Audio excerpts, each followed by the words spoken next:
morning, everyone. My name is Kcic. I work with Kenya Climate Innovation Center, which is also supporting this Agribusiness Program. And I think we should begin our meeting in the interest of time. So, good morning, everyone. So, I want to take this opportunity to welcome you to Uasin Gishu County, all members, all programs, all project coordinators from various places. I want to say you are most welcome. I want also to take this opportunity once again to really appreciate the work that is being done by Kcic in this county. In the agriculture sector, the county government is we are trying to develop policies that will really improve our day-to-day running of activities in the nation, in the county. By so doing, I really want to appreciate the support that so far we've received from MESIP, from Kcic, from NCCK on this trend of actually trying to develop policies. I know with very good policies in place, we will really improve service delivery, and also we shall create opportunities for our youth, for our women, for our people to really get access to improved income provision. I want to say that today our CEC and CEO, they are engaged. They have a function with the governor, and I believe that maybe once they are done, they'll come here to join us. So I think they'll be opening officially in a while for us. But I want to say that we are very grateful as a county to host very serious stakeholders like the way we have come today. I know with this kind of participation, we are really going to make a roadmap of how we are going to continue capitalizing on opportunities in our county, as actually what will be actually discussed in our presentations today is actually catalyzing opportunities for women and youth in agribusiness. So I want to tell the Kcic that we are actually trying to push the entire value chain, right from production to adding value to our products and even marketing. So your entry into this county is paramount because this will enhance efficiency and access to even credit and even improve service delivery in our county. I therefore want to say that we are very grateful for all of us, all our stakeholders, all our farmers, for this great day. I believe that as we continue engaging, we shall really get the gist of the matter of what we have come here to do today. And this shows a lot of seriousness. You remember today, we have also brought in our top management, right from the CEC, CEOs, directors, who are actually the key implementers on our activities. And of course, we have stakeholders who have actually participated in getting the access to credit, access to support by Kcic, to showcase to all of us that they've really made it and they can even improve further.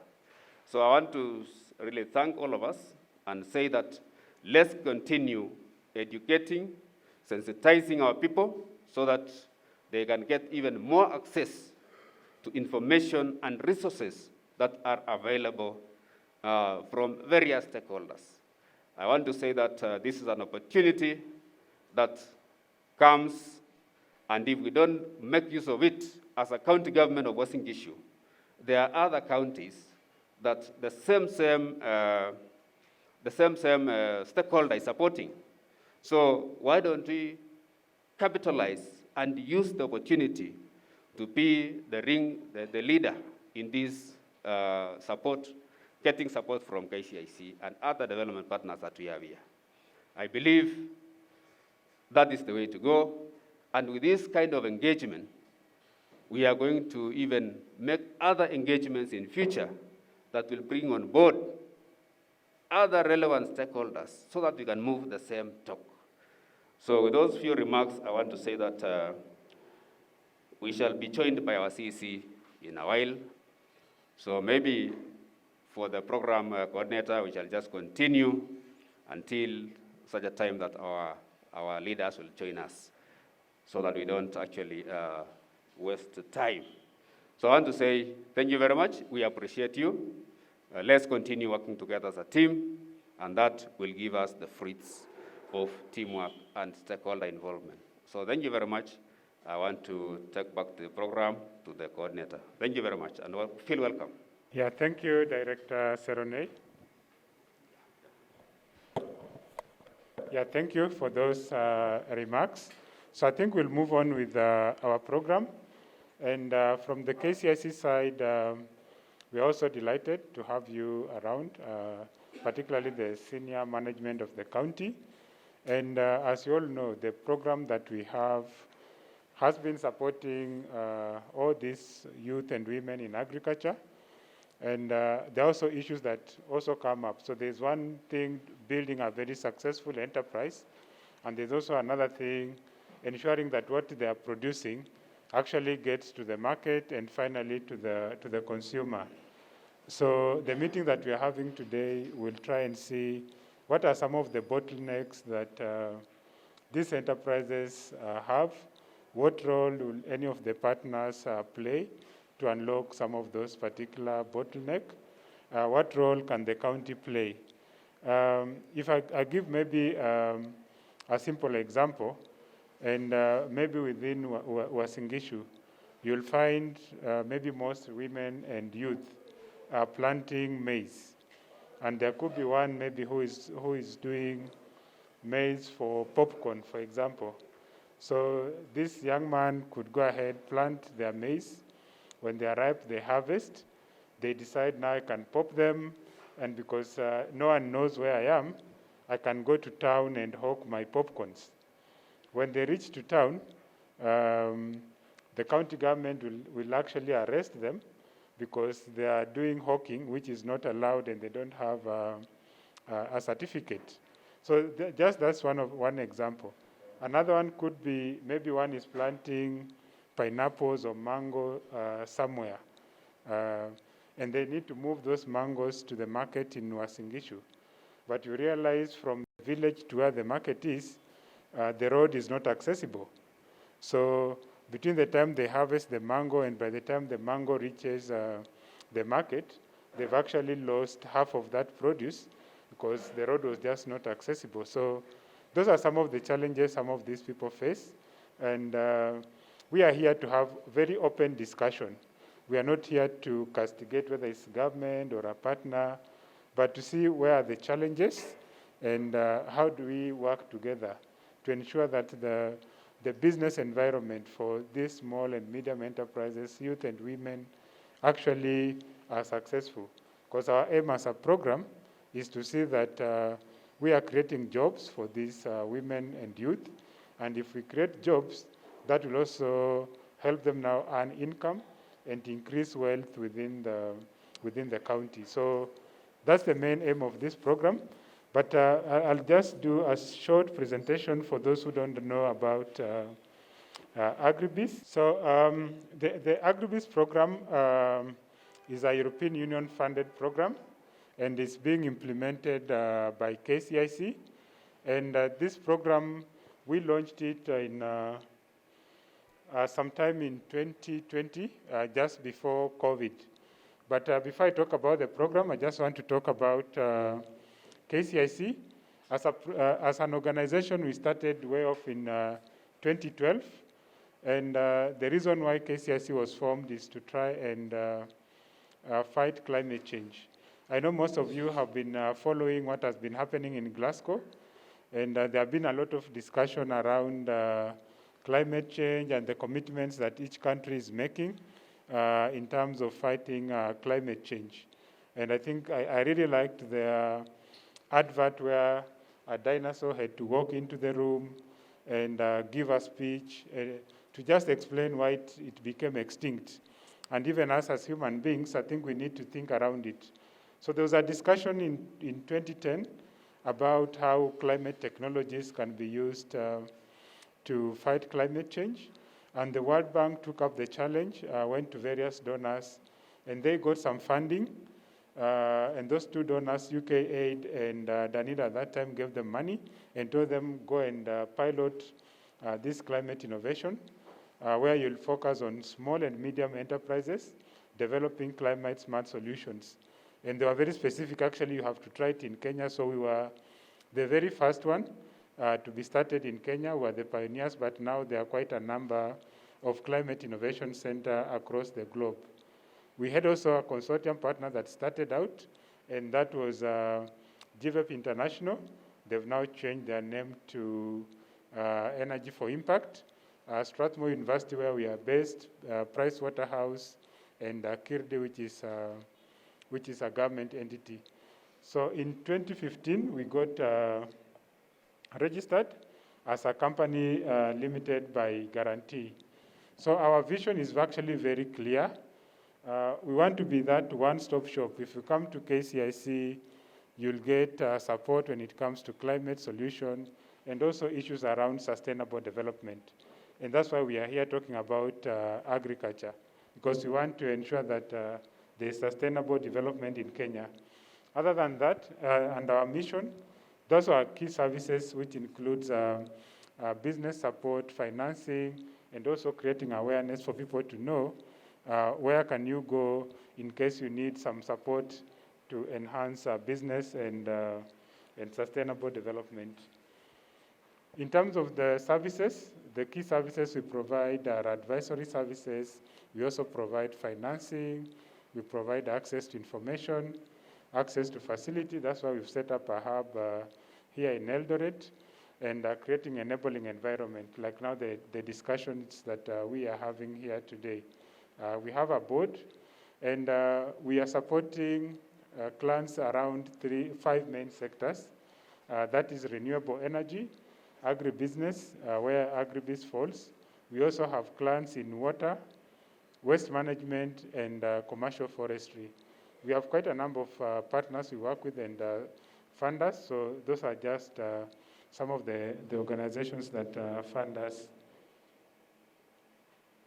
So I'll talk briefly about the Agribusiness Program. As I said, we launched it on the 6th of March in 2020. And this program is implemented by KCIC, but we have other partners. So the services that we envision to provide there include trainings, business advisory. We're also providing finances to this particular group, doing market linkages, access to facility, and policy support. And one of the challenges that we are addressing is to see how do we ensure that these things that hinder youth and women from tapping into this immense opportunity in agriculture are actually resolved. At the end, we want to stimulate growth, both in women and youth-owned enterprises. And this we are doing by establishing business hubs in 8 counties that were pre-selected. So the 8 ones you'll find there's Bungoma, there's Kcic, there's now Uasin, Gishu, there's Kiambu, Meru, Isiolo, Machakos, and Kilifi. So those are where we'll have similar hubs like the one that we have in here in Eldoret. These are just some of the highlights. When we started, in March 2020, when we were launching, we had about 305 participants, but now that has grown. By May 2020, we had about almost 200 clients that we had onboarded, and we had signed MOUs with about 8 counties. In October and February this year, when we did the second call, we had received over 23,000 applications, and we had onboarded close to 700 clients on board. I think here in Uasin Gishu, I know my colleague will talk about it, but we have more than 100 clients whom we are supporting here in Uasin Gishu. We've also provided financing, both in terms of result-based, close to 67 million has been already disbursed, and 58 million, which is also earmarked for POC. So we run a number of competitions, and currently we have the call for application actually is closing today, and I'll talk about the criteria later on.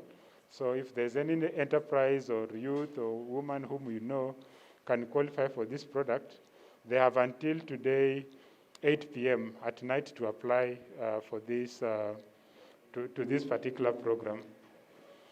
These are just some of the numbers. Currently, how the distribution looks like. In Bungoma, we have about 83. Meru, we have about 94. Kiambu and Machakos are the highest, actually followed with Uasin, Gishu and Kcic.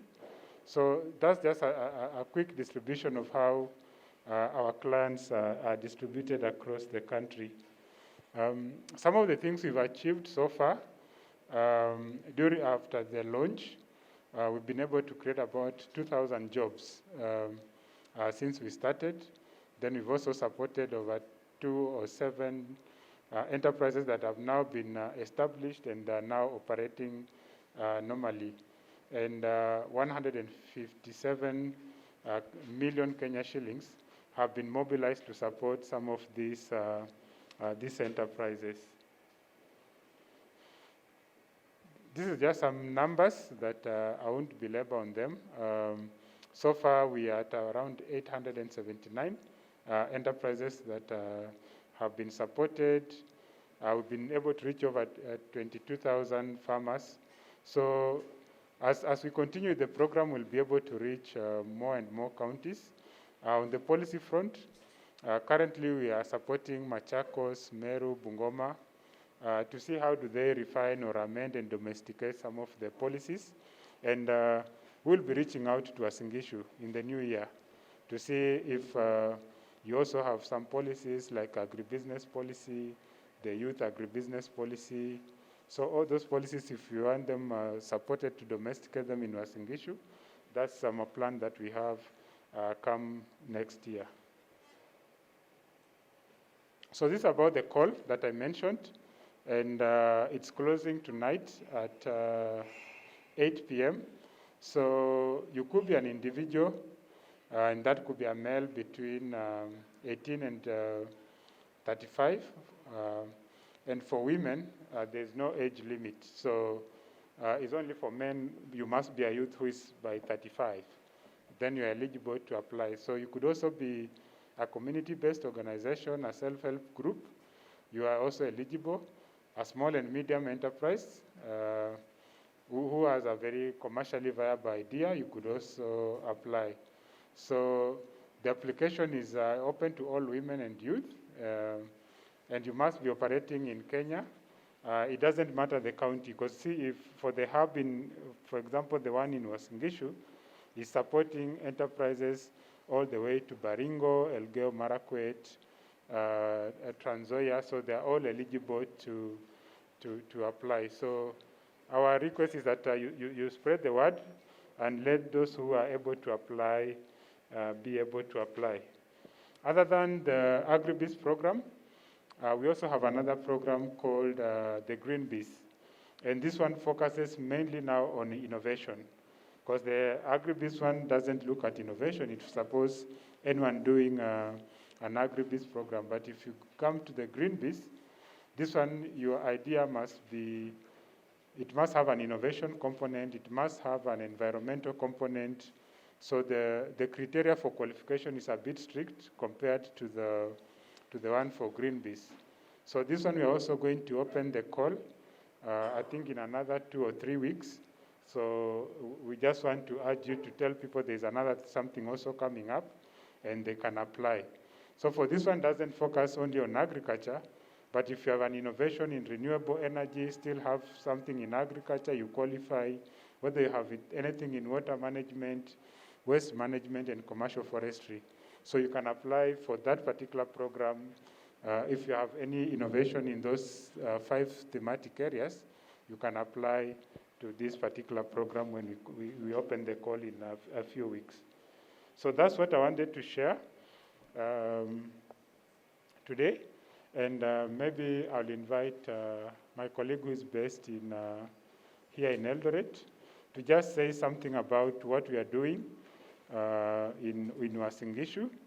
Then we'll go to the discussions for the day. Good morning, everyone. Yes, I'll just quickly take you through what we are doing as Kcic Uasin Gishu. And for those who came late, my name is Makiat Hilary. I support Kcic as the hub manager. And with Kcic Uasin Gishu, we work in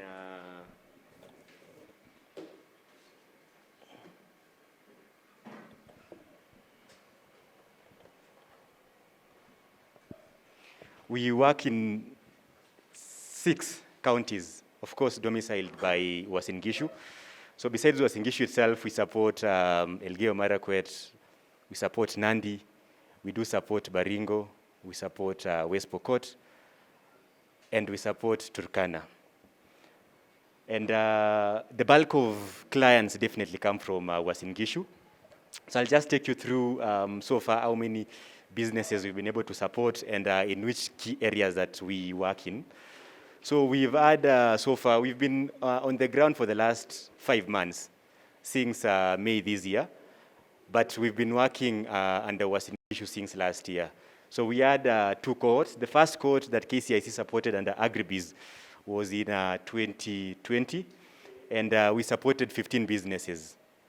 So with the 15 businesses, Kcic works with a business for 1 year, and then you are graduated as a client or as an alumni, which we call it an accelerator program. So after the first year where we supported 15, we came into 2021 where we are now supporting 98 businesses. And in these 98 businesses, of course, all of them are represented in diverse value chains. But for the 15 that we supported in the first year, you can be able to see that 5 of them were in agricultural inputs and extension services. So basically, of course, as a service provider. And then we had 5 in livestock and animal husbandry, most of them in poultry, but also in dairy. We had 3 aggregators, 1 in apiculture and 1 in sericulture. That cohort was exited early this year. And we are now working with 98 businesses, which is our second year. And in these 98, we have 33 CBOs, which represents 39%. We have 2 cooperatives, we have 38 SMEs, and we have early stage 25. So in early stage, basically, these are ideation companies.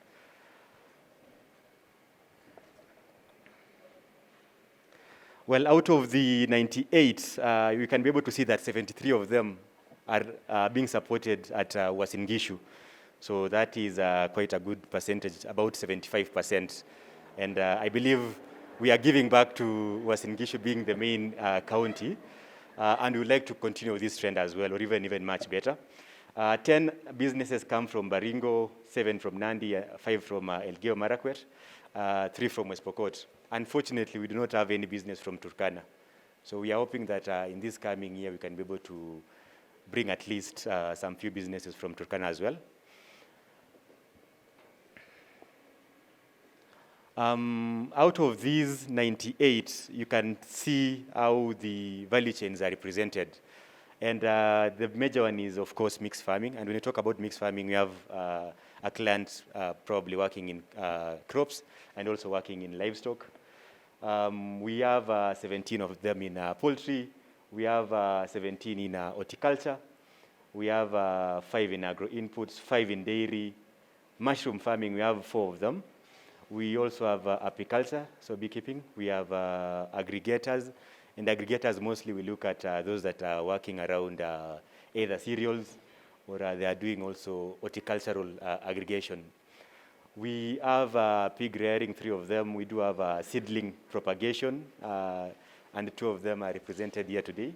We have coffee farming, 2. We have ICT and digitization. So these are service providers in ICT just trying to bring farmers together in terms of how they can be able to connect farmers with service providers like extension officers. Online, we have sorghum farming, 2. We have milk value addition, 2 of them. We have financiers, so we have circles, 2 of them. And these circles are mainly supported by farmers, organized by farmers, and financing farmers. We have rabbit rearing, 2 of them. We have sericulture, represented by Joan here. We have animal feeds formulation, 1. So that is quite diverse, and we hope that we can be able even to have more value chains going forward in the current call for applications that is ongoing. In terms of services that we've provided so far, as my colleague Anes was mentioning, we have quite a number of areas, but most importantly, business advisory, which we have trainings, and we've been able to conduct quite a number of trainings. We have governance, we have business development, we have financial management. We also have a facility called technical assistance. And this is important for our clients because we have quite a number of people who have not been able to, for example, register into a company, or they want to access a trading permit, but yet they cannot be able to pay for that. Or they want to export, and they cannot be able to pay for a global gap certification. A global gap certification would cost around $3,000.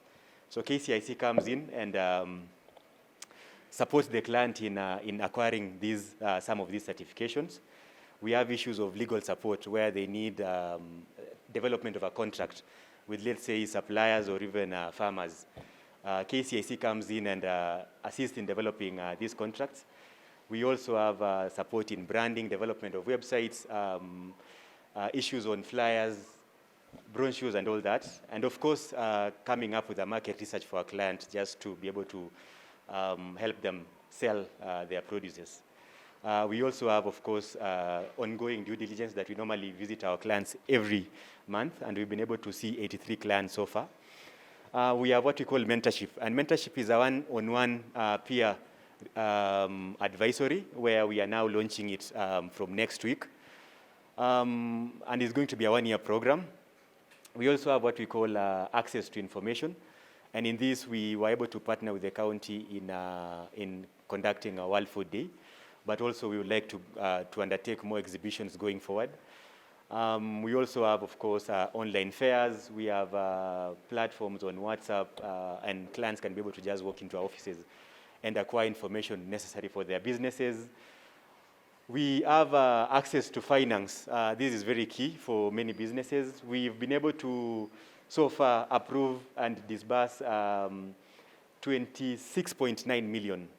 And this is in form of grants and loans. So most of the businesses that qualify for grants are the ones that are in ideation stage, or alternatively, they want to test a market and they want to create impact in terms of employment and in terms of farmer involvement. The ones that qualify for a loan, these are businesses that have been in existence for at least 3 years, and they're already making revenues, and they want to scale up. So we give them a bit of a seed fund that they can just be able to improve their businesses. And finally, we do monitoring and evaluation. So every now and then, it is a responsibility for us and our donor to collect data and be able to see that the clients we support are growing and are moving to the next level. So in summary, we are yet to onboard a new cohort, which will be coming in from January next year. And we expect to have another 100 clients starting January next year. So the call for application is ending today, which is 12th November. And basically, again, the approach is going to be the same. And of course, we even want to do more and more. For the last 5 months, we want to thank the county government very much. We've been able to do a lot. They were able to give us an office through AMS. And that is where our clients are able to now just come and visit and have information that they need for their businesses. So if you have anyone who is interested in the call for applications, we are closing it today. You can just be able to share this information. Once again, I want to thank all of you, and I want to give it back to Ernest. Unless there's any question regarding the support we've been giving to our clients or anything that is of interest.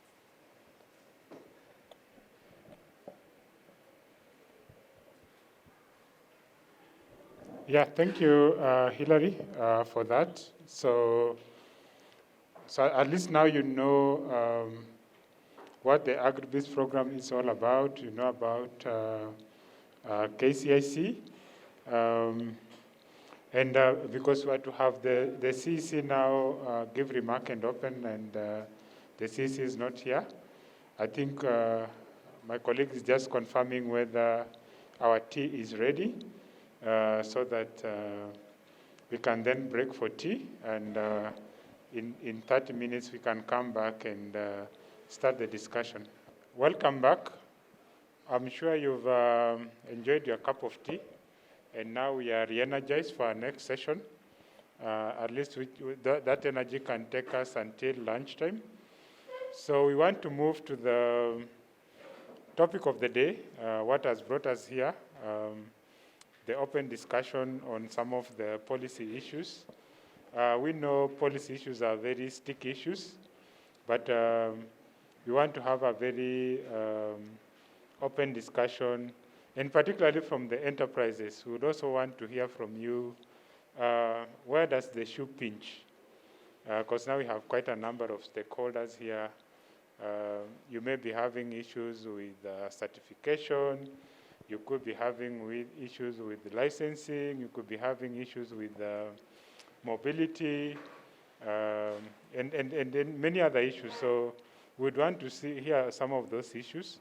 Also from our stakeholders, we'd want to hear from you, what are some of the support you're providing, any interventions. And from the county government, we'll be coming to you to hear what are the plans currently to address some of the challenges that we'll hear from the floor.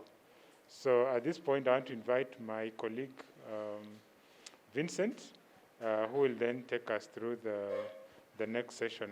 Welcome, Vincent. Thank you very much, Ernest.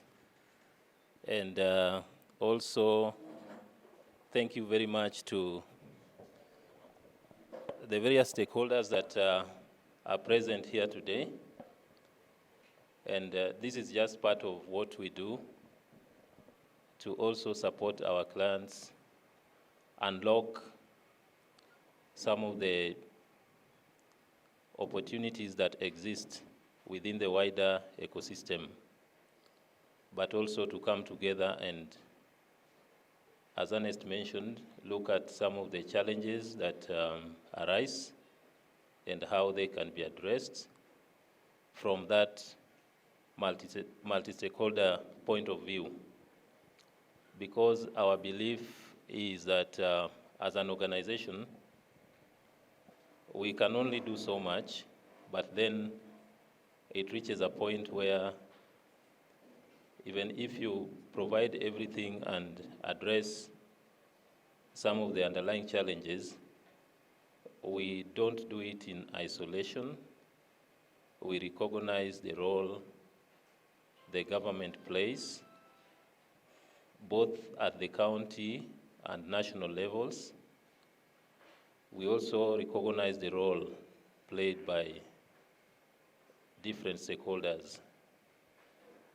Like now we have the Chamber of Commerce in the room. We have youth enterprise. We have women enterprise and other stakeholders like the MEST, SDSP, and all these players brought together. Really, we can unlock solutions to some challenges, but we can also identify some of the opportunities within the county and beyond. So this session is an open forum, and the open forum, as our theme, of the day says, catalyzing opportunities for women and youth in agribusiness. And here, the bias, somebody may ask, why the bias on youth and women? Well, that is the focus of the Agribusiness Program. It is about youth, it's about women. And appreciating some of the underlying challenges that hinder women and youth from entering into agribusiness or taking advantage of the opportunities that exist in agribusiness. In fact, as we are discussing this, it's interesting that one of my colleagues was asking me, why do we have so many men and few women? You know? Yeah. But that's a thought. We look at the ratio of our population, we see women and men are almost 50-50, yeah, in terms of that population ratio. But then when we look at the youth population, again, you see there's that youth bulge, which goes to over 2/3. So then we look at other policy proposals, even at the national level, that target this sector. We see that the youth, again, is really emphasized because forming the bulk of the population and with the underlying challenges of unemployment, then this sector can really provide opportunities. And the role the sector plays, the agribusiness sector plays in contributing to the GDP of the country. We are largely an agricultural country, and so there are so many players within. So then, coming together to discuss, and also an opportunity for the county government to also say or present some of the things they are doing to support these demographic groups and to support the sector, and also to showcase from our experience and from the experience of other players that this sector works even for the women, even for the youth, if the right environment is provided. You know, the issues of capacity, the issues of financing, issues of market are addressed, then we can have an alternative to providing employment for our people and ensuring that there is entry, and just along the supply chain we have a very vibrant supply chain that really pays well for the people who are involved and those who do the bulk of the work, like the women and the youth, who are often underpaid, that they can also gain with the right environment provided and with the right mindset. So this is the essence of this. And for us, it's about jobs. It's about incomes, improving incomes, particularly for smallholder farmers at the household level. And this, in a way, contributes to the overall growth of the economy. So where we stand, we talk of agri-business. And so it's both ways. I believe I missed part of the introduction for the directors. I hope, Wilbur, do we have any representation from trade as at now? Okay, no problem. But we look at it both ways. We have agriculture and we have trade. in one of the forums, it was mentioned that they are joined at the hip.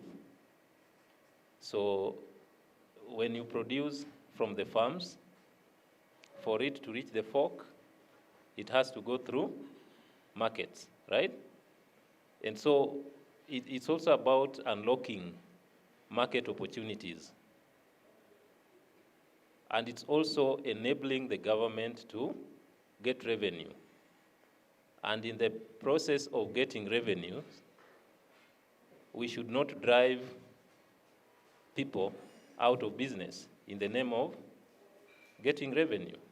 If we create the right environment for them to trade and offer them opportunities even outside the county, that revenue still comes back to the county. And you kind of enlarge the base instead of saying, I have one cow that I have to always milk and milk and milk and milk to the point of death. But when you have so many of the cows, you'll get enough milk. So it is beneficial, not just to the people that we are talking about, but not just to the population, but also to the government in some way. That's why when we have such conversations, we are able to identify what needs to be strengthened and what needs to be put in the right way. So I would open it up and just say, our stakeholders who are operating within the county, you are so much allowed to contribute. Because again, it's not about KCIC or about our clients only. In fact, we would love, our dream with the program is to see that every youth, every woman in the sector is well supported and is well enabled to go about their business. And because of resource constraints, probably we cannot absorb all of them. What becomes of those who are left out there? And what do we talk about in terms of the government also coming in and providing the right support to push them forward? So that's why we have a mix of the clients we are supporting. The clients are the people that we are supporting, but also other players like MESPT, like NCCK, and all other players within the agribusiness ecosystem. Also to note that our clients come from a variety of value chains. There are so many. And that is why we have a mix of directors here.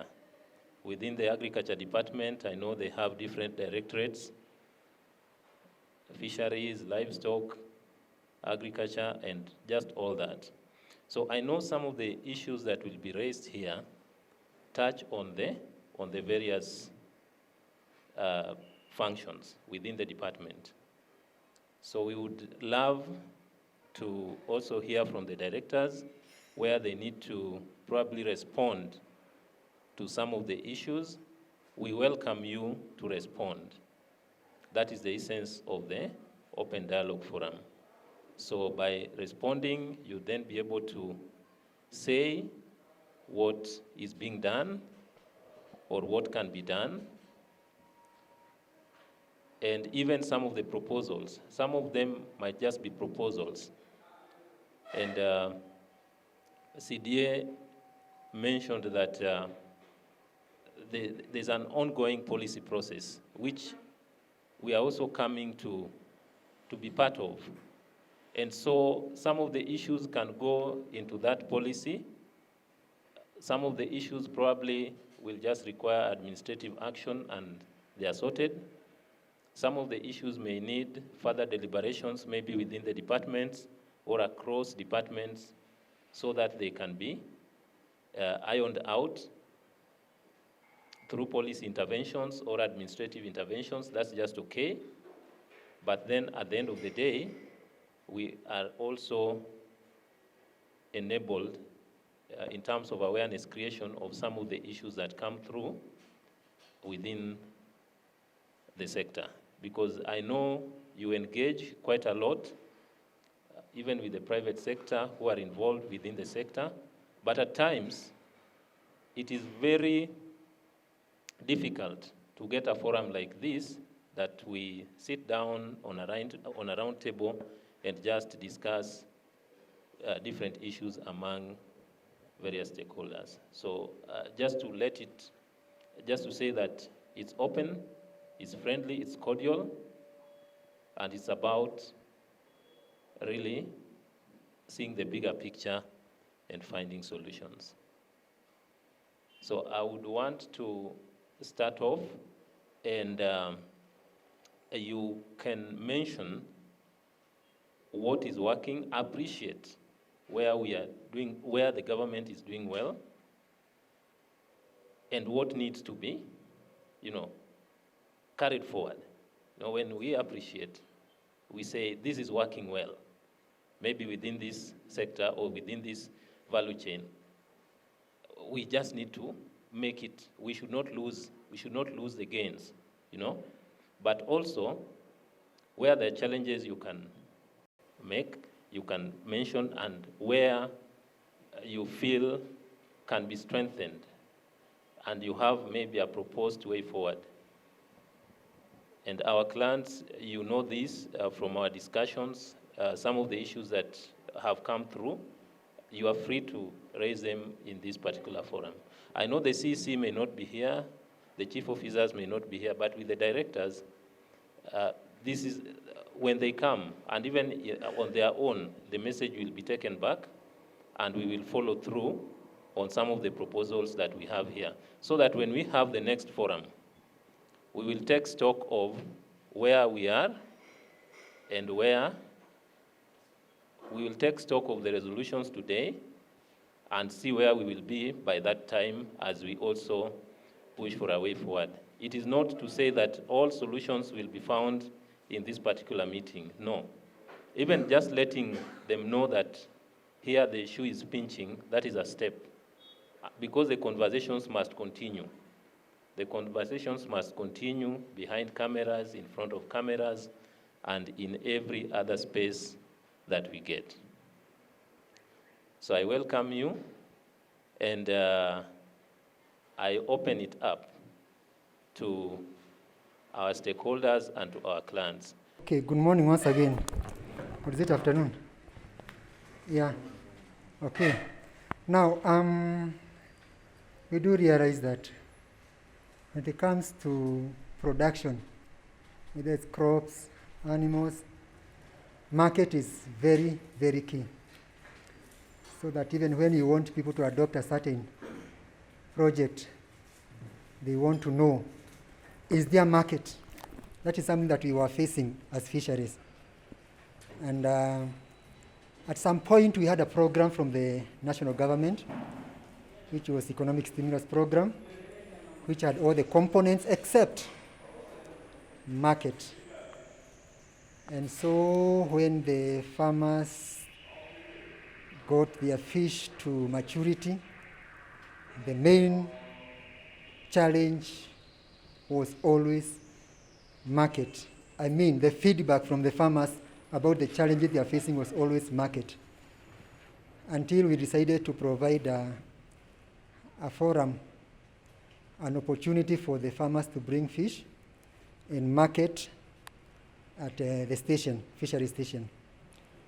Okay, it has been going on for some time, and now with the expansion of other livestock, like the emerging livestock, especially white meat, which is now the trend, maybe, just a suggestion, we can move towards expanding the Fish Friday to White Meat Friday, where now we incorporate other white meat products like chicken, like rabbits, like pork, even insect protein, anything that will go along that way. We can do a structure that will now be able to accommodate more people, where there will be mostly value-adding value-added products of white meat, as well as a table for information desk, where participants who have from various projects that are dealing with the white meat and with the bias towards women and youth, so that to create market, there will be a hub that is maybe with humble beginnings, but with great potential to go bigger, to grow bigger and bigger, specifically for value addition and market. Thank you. Just before you give the mic, Director, how is the meat you are talking about? You are saying it's a meat Friday. It's called Fish Friday because it has been only fish. But now we are thinking of expanding it to become White Meat Friday. So how does it work? Does it work just here in Eldoret, or it also works in other places within the country? It's in Eldoret Fishery Station, where farmers bring fish, and we have already gotten market. That is publicity, through publicity, where people come and buy the fish, so that at the end of the day, the farmer goes home with money, and the people get value-added fish. What then I don't know from our hub, do we have any client here present who is into fish from our side, from KCIC? But within the portfolio there is two of them in fish. Yeah, and so the director also proposes that this goes into any other element of white meat. I think for me, in my opinion, that's a very innovative way of seeking markets for the farmers. I don't know if there is any comment around that before we go to the next point, because that's more of a suggestion, more of saying what is working and offering a way of making it even better. Do we have any comment around that? So we take it as a proposal and we follow through on how to make it work. I believe we take it that way, right? Thank you. Yes. Yeah, my name is Robert Rono from Youth for Nature. I just wanted to support what the director was saying, and to congratulate them, because I'm also your client. I buy the fish, and every Friday from them. So it's a very, very nice program. The only thing that I would just encourage you is to do a little bit of more marketing, so that at least more people know that there is fish. Most of the time we go to, nafikiri wengi tunaenda wenye tuko hapa Elite tunaendanga Isili. So maybe you need to tap into that, so that at least people buy this. When they go to Isili wakule lunch, wapeleke fish nyumbani kwa watoto, wakuja wanunue kwako. So asante. So maybe, I don't know whether I should start mine.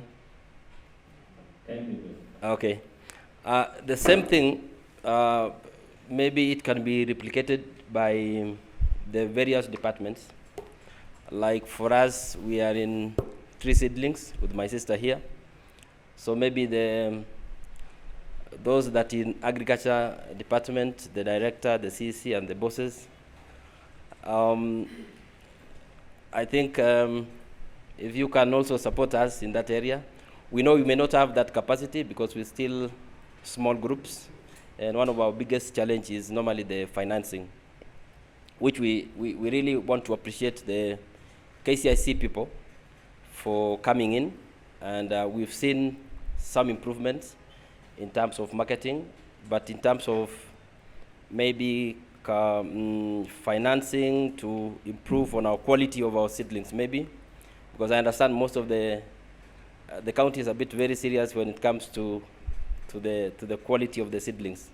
So I think you can borrow a leaf from, I don't know whether you are still doing it as the agriculture department, but what the fisheries guys are doing is very commendable, because then you involve the local guys, then they produce that which you want as a county, so that at least we move together. So thank you very much. Okay, thank you very much. My name is Karo Busiane. I'm from a company called Great Harvest Garden Center. Basically, we deal with fruits and vegetable seedlings and also training. So just to add on to what he has said, we have seedlings farmers, especially for the fruit nurseries. Fruit nurseries in this region is something that is still very new. Yes, this region has been known for doing the grain basket. So a lot of the seedlings we are doing, as much as he has said, is still wanting in terms of quality. Yeah, so we need to, the county needs to train us nursery operators, because our quality of seedling has not reached the standard. I did my first avocado seedlings, I think in 2014, they died. In 2015, was it 16? When I did again, I was very excited because I had grafted them. And I have a friend in Thika, so I told him, let me send you my seedlings, you see them. I thought I had done a very good job. In fact, they were all over Facebook. He told me, your seedlings are very thin. They're not supposed to be like that. And I felt bad, but I wondered now what's the way forward. I had to look for a way forward and exactly see how do you get quality seedlings. And I've been able to help other farmers in terms of that, in terms of boosting the quality of their seedlings. So county, trainers on seedling quality, trainers completely. Because actually they said now, see, it is not Sisiri. The avocado value chain in Uasin Gishu is chaotic. Yeah, it's in chaos. One day we asked ourselves, what if we wake up, yes, and the seedlings we gave farmers were not us? Do you figure that? Yeah, because we get our science all the way from Muranga. We don't know the mother block. Yeah, so we are not sure it is actually us. Can you tell the difference between us seedling and another seedling and Fuete? You can't tell. Is there a possibility of telling? Yes, there is. Yes? So the county must start thinking seriously about that avocado value chain that you're promoting. We asked ourselves another serious question in the Association of Nursery Operators. Fine, we told farmers to plant avocado, right? Now, there are 2 or 3 asking us for markets. 3 years down the line, 30 people will be calling for markets. Who knows an exporter in this region? Very few. What we are saying as nursery operators, we want to remove ourselves from that equation. Fine, we sold you the seedlings, but we're not exporters. The county must do exhibitions every year, bringing exporters to come and meet the farmer. Yes? To come and meet the farmer. Let the farmer meet the exporter themselves. Okay? Yes, because now the farmers will be telling us, you told us to plant these things. Where is the market? Yes? Have exporter exhibitions every year. That's what we tell the county. Then, yes, so I think in terms of the market linkage, we can say for passion has quite been successful, because the county gave the tender to somebody around the county who was able to buy all the seedlings from nursery operators in this region and had to look for them in another county. So at least last year, we successfully sold our passion fruit seedlings. Yes, so we can congratulate the county for taking that from us. But next year onwards, we don't want you to buy seedlings from Kitengela, Yahas to Mekata. Boost us in terms of quality, yes. We arrange ourselves in terms of the tender, whatever, yes, and buy seedlings from us. Yes. She has spoken passionately as someone who is in the seedlings value chain, right? And also appreciated what the county has done for passion, and only praying that the same can be extended to avocado, so that the county, they buy from Kajiado County. Okay. All right. And then, of course, also talking about the training for the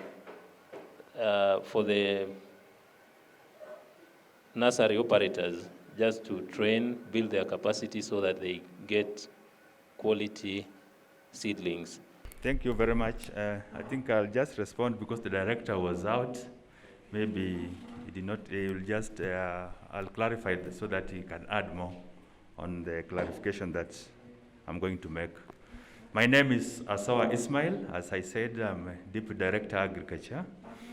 I do appreciate the two presenters, the gentleman and the lady, who actually appreciate the work that we are doing as a department in the county.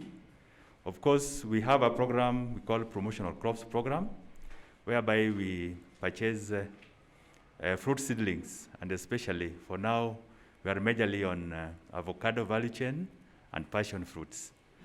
As they have said, for the avocado, true for the last, I think, 2 years consecutively, when we started the program way back around 2014, 2015, I think the first consignment we bought from our local tree nurseries. Though we didn't get enough from within Uasin Gishu, we went as far as Kericho, Nandi, and we sourced them from those areas. But what came out very clearly was the quality, as they say. We had a challenge with the quality. And you know, as a government, we are very much particular when it comes to quality, because this one also brings issues, audit, so we can't compromise on that. So with that, after that, the first year, the second year, we now, of course, it's a tendering system, but we are now tendering system is open for everybody from anywhere within the Republic. So we did the evaluation, and another nursery from outside the county won the tender, and of course they brought very good quality seedlings, and that's why we have actually we have done business with them almost 2 consecutive years. But now, as an encouragement, as she says, our core mandate is capacity building, and one of them is the nurseries, and we do that together with our stakeholders like the HCD. It's only that I don't know where the company is located, but for our purposes of planning, you better identify yourself with your area agriculture officer, because if you are within Uasin Gishu, you come from a particular ward. So within that ward, we have a staff there. So when you identify yourself with the staff, we can make arrangements for capacity building and also link you with other stakeholders. And if you have not done things like licensing, because you have to be licensed by KFIS and the HCD, we shall try and see how to help you, and together with the program, because some of the things involve money, so I think things will be made easier. For the passion fruits, as she has complimented, is true. That is where the program which I said, which I told you, which I introduced earlier, that I'm the coordinator. I'm coordinating the program Youth in Agribusiness. It's now running, this now our third phase. First phase, we supported various enterprises. Then we saw some challenges with the youth. Then we narrowed down into one particular value chain, that is passion fruit, in the second phase. So in that second phase, that is where we now actually, through the tendering system, we got a very good supplier from within, and he mopped out, because we wanted 85,000 seedlings. In fact, we bought 85,000 seedlings, passion fruit seedlings, which could not be actually obtained from within the Uasin Gishu, and even neighboring counties. But somehow, we mopped whatever was within the locality, and actually, we are very particular with quality. And since the supplier was also an experienced, he has been in the field for so long, he sourced for the quality seedlings, and we appreciated that, and we also appreciate that you appreciate. So, to cut the long story short, what I would emphasize that you look at the quality, whatever you are producing, it must be quality. If you have a nursery, it has to be a legal nursery. That is, it has to have all the certifications, KFIS, HCD. You make sure you have that. That's when you shall get the tender. And for the youth and women, I think you are also favored when it comes to tendering system. There is provision 30% that you have to be procured from the youth and women. So you are advantaged. It's only that you should now up your game in doing. I mean, whatever you are producing is quality seedlings. Otherwise, thank you very much if you appreciate what was done for this financial year, and we're still going to partner and continue assisting each other. It is our core mandate to assist our people. That's the core mandate, actually, we have as a department. Thank you very much, Bwana Soa, for your response. Of course, I also note that you've talked about the issue of competitiveness, which is also very key, and emphasized on quality. And so the other thing then would be just on how do you capacity build them to also reach that level of competitiveness so that they're able to compete. Of course, it's important to note that no one can be locked, and we can't advocate for that, because we are one country, and so the opportunities are given, and only your level of competitiveness will bail you out. But then what we should then be talking about is how do we strengthen the level of competitiveness within the county to also compete with other counties. So that, for example, if then her business qualifies based on her quality, on the quality of her seedlings, somebody from Kajiado will not say that these guys locked me out. Yes, so that is the point I take from that, unless the CDA wants to add something to it. My name is Titus Tirop, agriculture, but today working with the program with MACAP. Supporting my deputy director on the same issue positively is I also act as a monitoring and evaluation officer of the county. So we had a spree of monitoring with some of our officers to identify, when we had the program of youth in agribusiness, to identify nurseries around Uasin Gishu that produce passion fruit. So that is why we went around, and that is why passion fruits were bought from several nurseries within Uasin Gishu. I think we even visited your nursery, if you can remember. As monitoring and evaluation, I remember your annex, your farm. Okay. So that is why we did that. For capacity building and all that, I think my deputy director has finished on that. So, and all the others, competitiveness and all that, I think it has been covered. I have to revisit also my director for fisheries to add on what he had said. I'm suggesting KCIC on matters marketing to also incorporate things like farmers market. It's good if we have farmers market maybe once or twice a year, so that we can market we can help farmers meet the growing demand on maybe once or twice a year, so that nursery operators, farmers producing produce, they can be marketed on a certain way. So that is a suggestion that I'm suggesting. So I was adding that before my director speaks. Thanks. Yes. My name is Sylvester Biero. I work for Women Enterprise Fund as the regional manager in charge of Central Rift Valley, the counties of Nandi, Baringo, Elgeyo Marakwet, and Uasin Gishu. I just want to make my proposals to this discussion. We as an institution, we deal with the funding, and that is basically our major mandate to women. And we operate in line of groups, CBOs, and individual to some extent. Our role basically is to avail the resources that are needed to push businesses, and especially for this case in the agribusiness value chain that we deal with.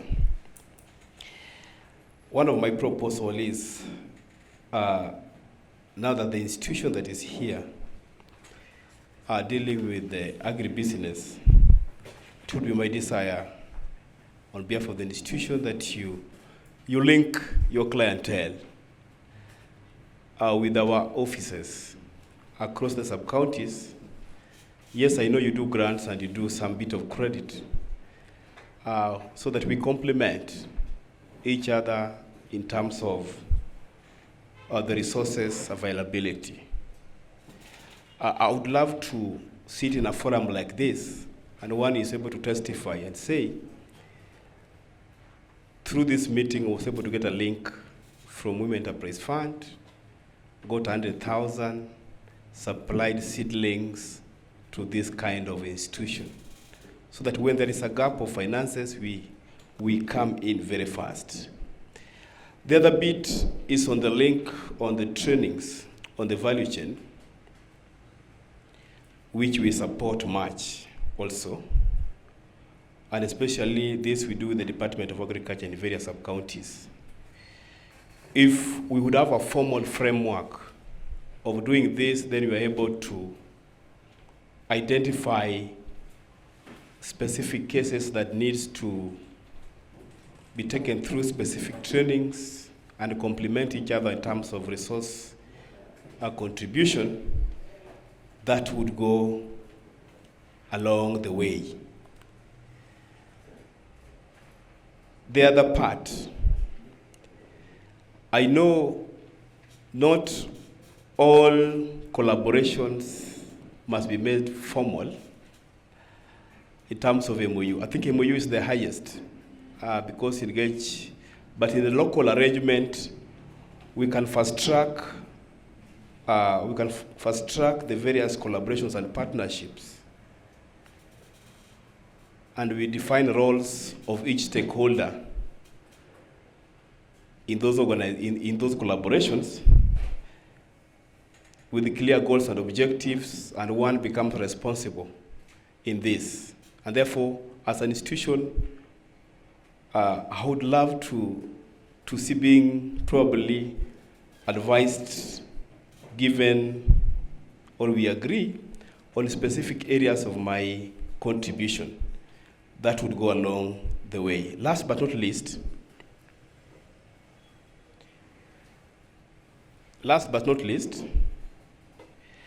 the agribusiness value chain is a very wide concept.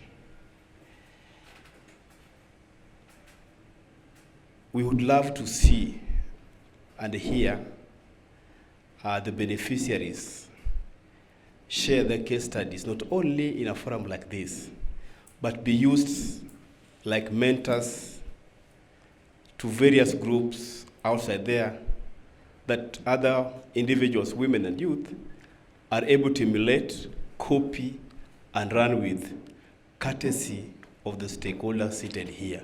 So if we could craft a model of specific mentors around the successful agribusiness individuals, that would go a long way.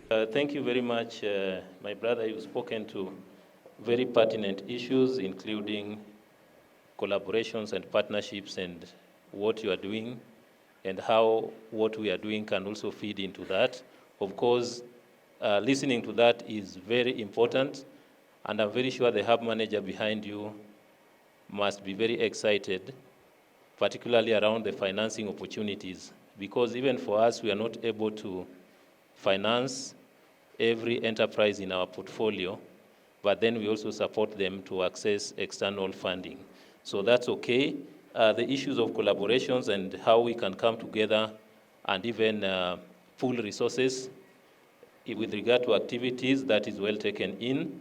And Ernest, in his capacity as a corporate services manager, handles that. And I'm very sure you are going to have a side talk and just see how then do you come in.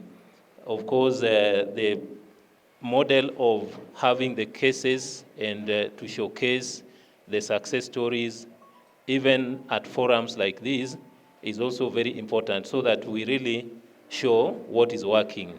And in terms of impact, the kind of jobs they are creating, how they are creating them, and the numbers and at what times. So that is well taken in. I've seen Waziri come, and so really I would have wanted to take it back to CDA to welcome Waziri, to make some remarks, and even as we go on with the program. Thank you. Thank you so much. Waziri, here with us today, we have the stakeholders, courtesy of KCIC, and they've come from various places, even from other counties who have come to showcase what they have benefited from KCIC. We have the directors. We also have MESP. We have NCCK. And also those who have benefited from KCIC to showcase what they've done. I want to say that today we've actually gone through the program. We've just had the first session. And in that first session, we've actually, we are at catalyzing, we are actually on issues to do with more plenary issues to discuss. I want to take this opportunity to, before I welcome our CEC for Agriculture, Livestock and Fisheries Development, to welcome the Chief Officer for Livestock and Fisheries Development, who will in turn welcome our CEC. So I think our Chief Officer, you are most welcome. Okay, thank you, Bwana Serone, who is our CDA.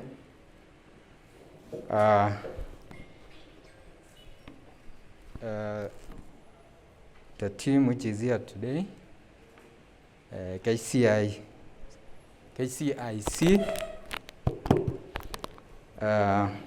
all the stakeholders, the officers from the various counties.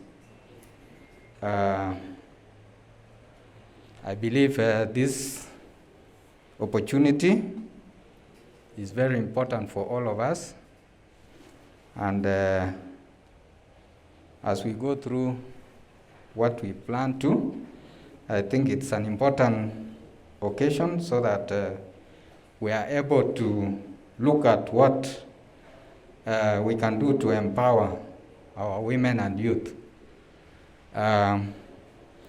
through the various value chains.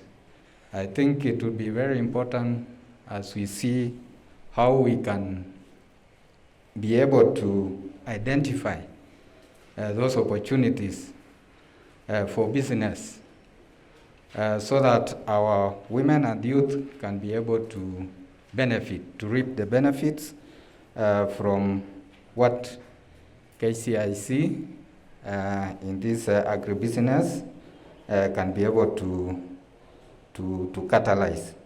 So as county team from Uasin Gishu,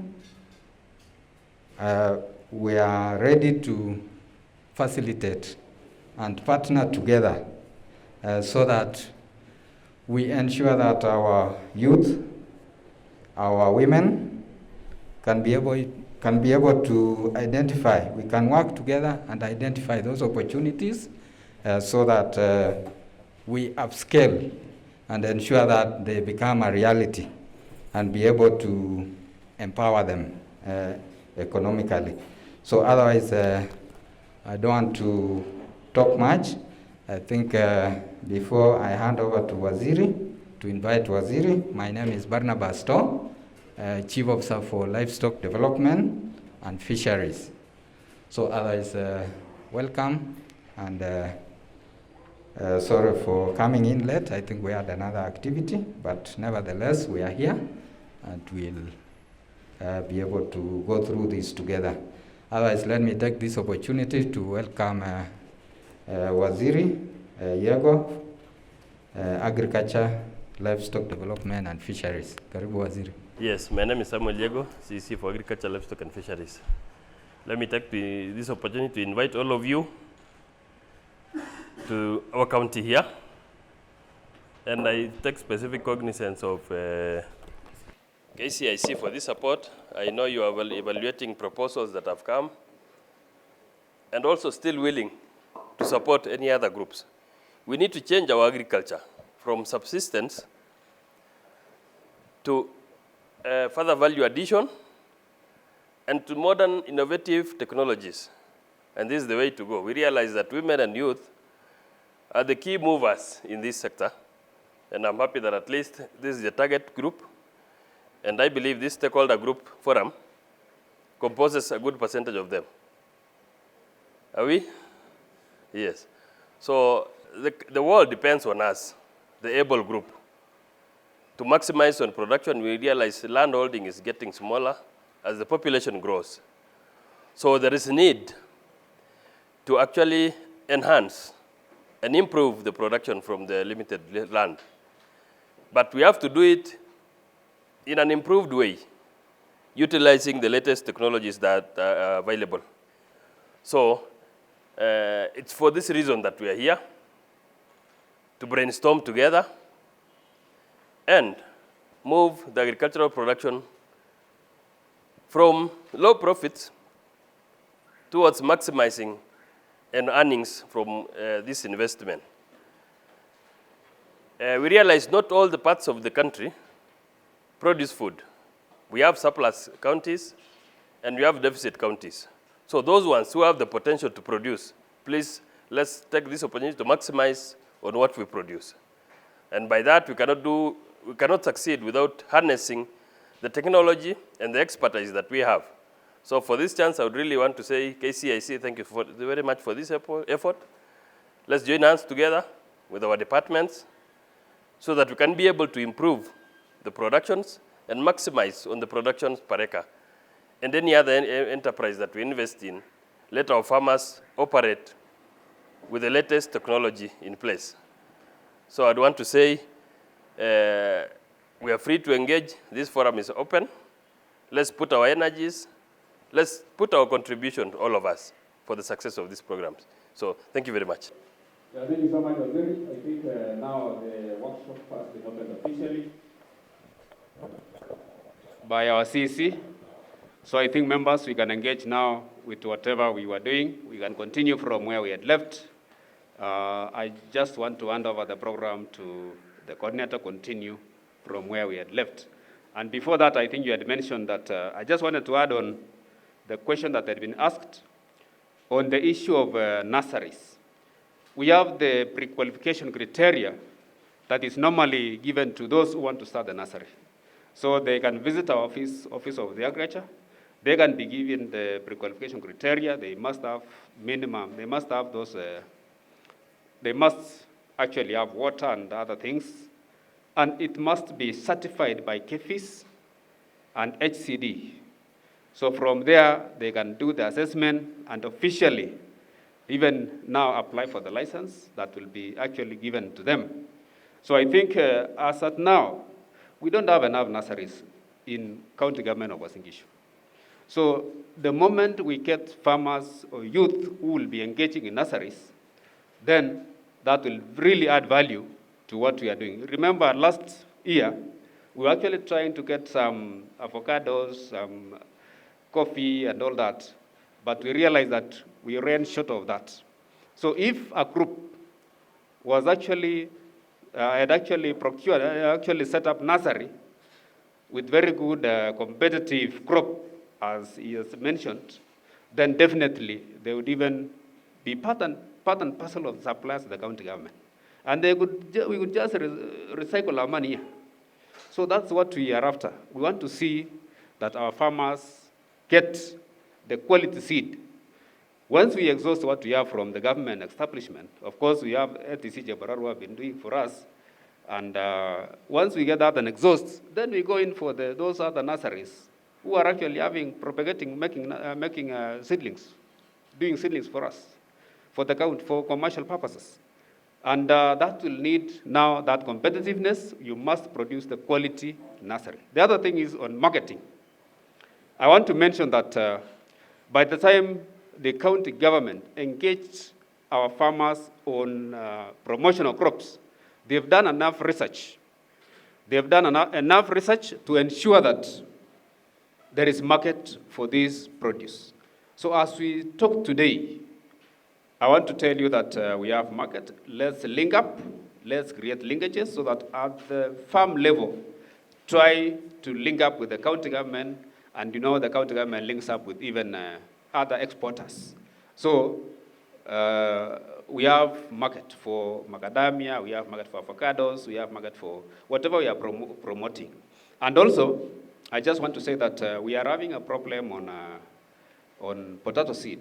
Those farmers who are producing seed potatoes, certified seed potatoes, they can easily sell, because the entire country, there's issue of lack of enough seeds on enough certified seed for potato production. So probably let's engage those farmers who are producing the seedlings, let's engage, and they can have those criteria, and those who want to set up. So let's do that. So thank you very much. I think I can hand over the program to the coordinator to continue.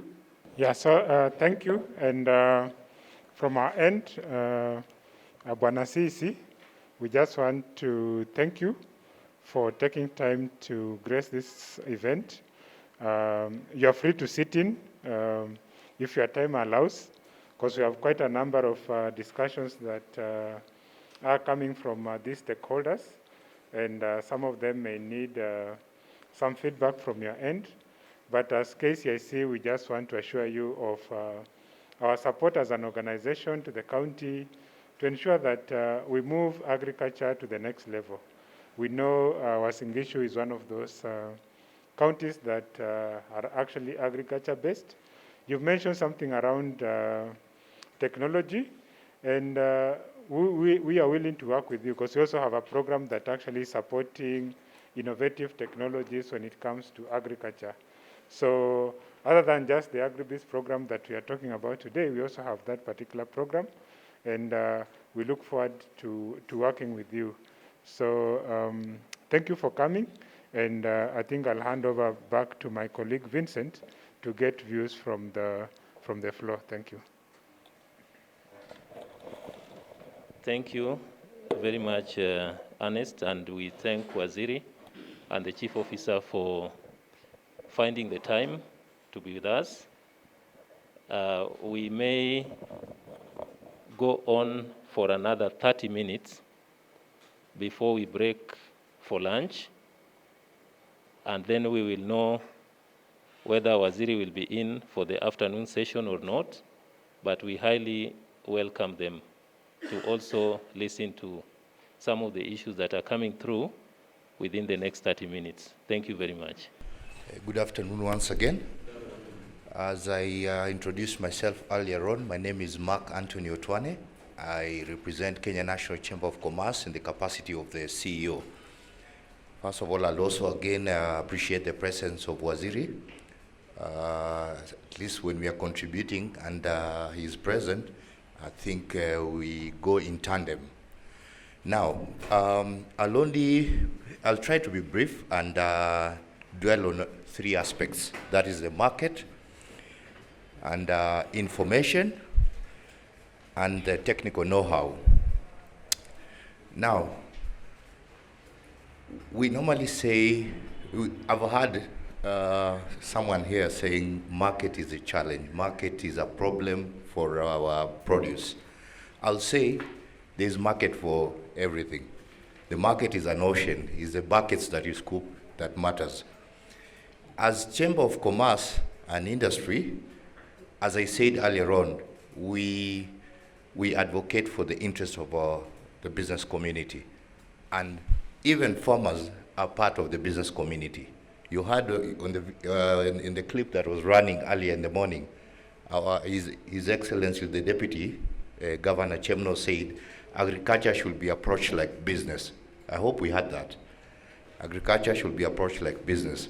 Now, as Chamber of Commerce, I'll tell you for free, part of our services, we do create platforms for networking And we also try our best to open markets or to do linkages so that the farm produce can find itself to the next consumer, who's the customer. So I encourage all these organizations and the farmers to be part of Chamber of Commerce, not just to add numbers, but there's so much information to be shared.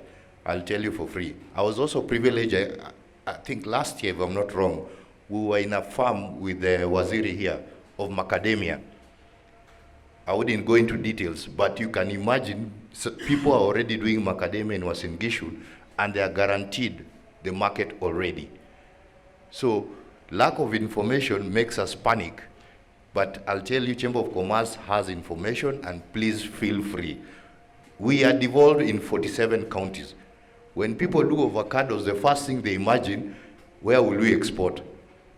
Last week alone, I hosted, we were privileged to host the Iranian Ambassador Jafar in our office. He was talking about export. The moment you do avocado, the first thing you think, can I export? But you see, not everybody has capacity to export. So the argument comes back. Can we think of value addition? The ambassador was saying there are equipments that can be brought down here for value addition. People fear the equipment. It can be some small machine in your small, in your small store somewhere. It's not the big factory machines. So all that information, we have them in Chamber.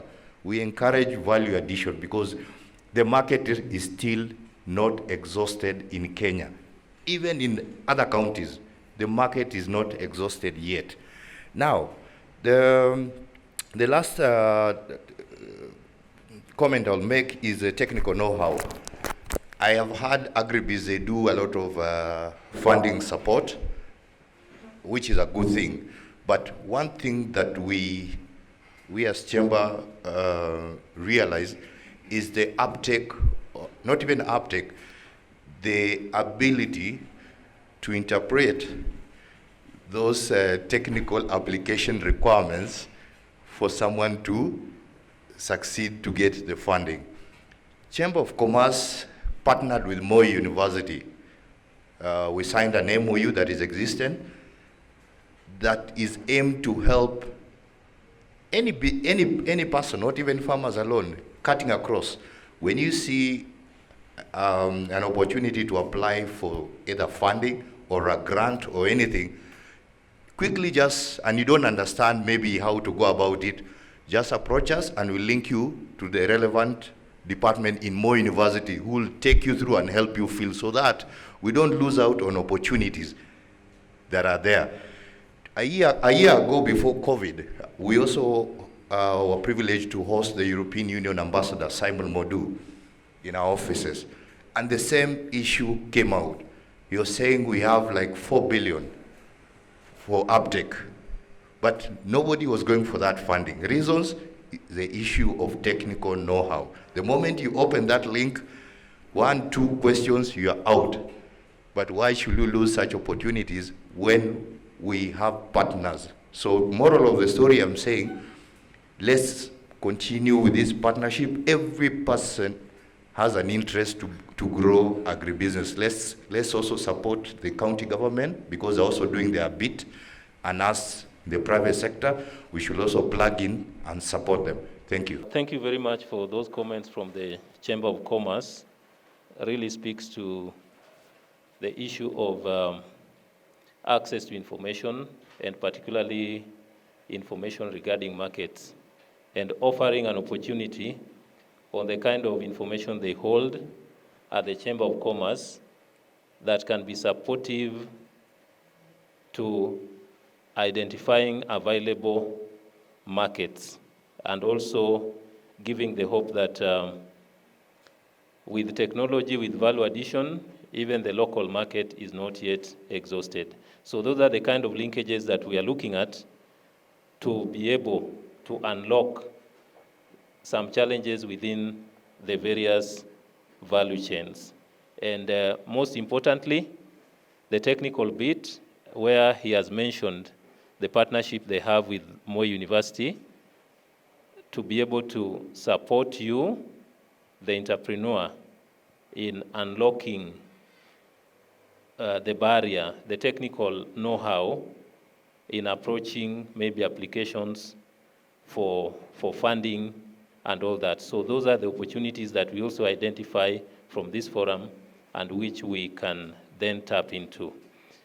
I would particularly at this moment, in addition to our other partners on board, I would also invite our clients. Waziri is here for the short period that he will be with us here. Kindly tell your story. Let us listen to what you are doing.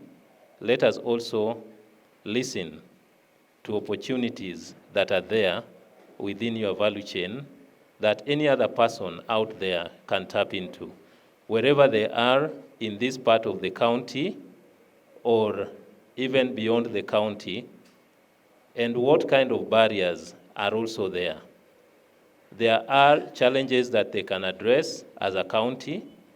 There are challenges that they can address also. They can also be our advocates at the national level through the different structures, the different caucuses of CECs, through the Council of Governors, and all the way to the national government level. So where they are, even what they cannot be able to do here, they have the ability and the structures to be able to scale it up even to different levels. So let us hear such kind of stories, and let us hear also what the county is doing well. The kind of stories that we heard about the passion and all that. So let us take advantage of this opportunity and bring them out. Thank you.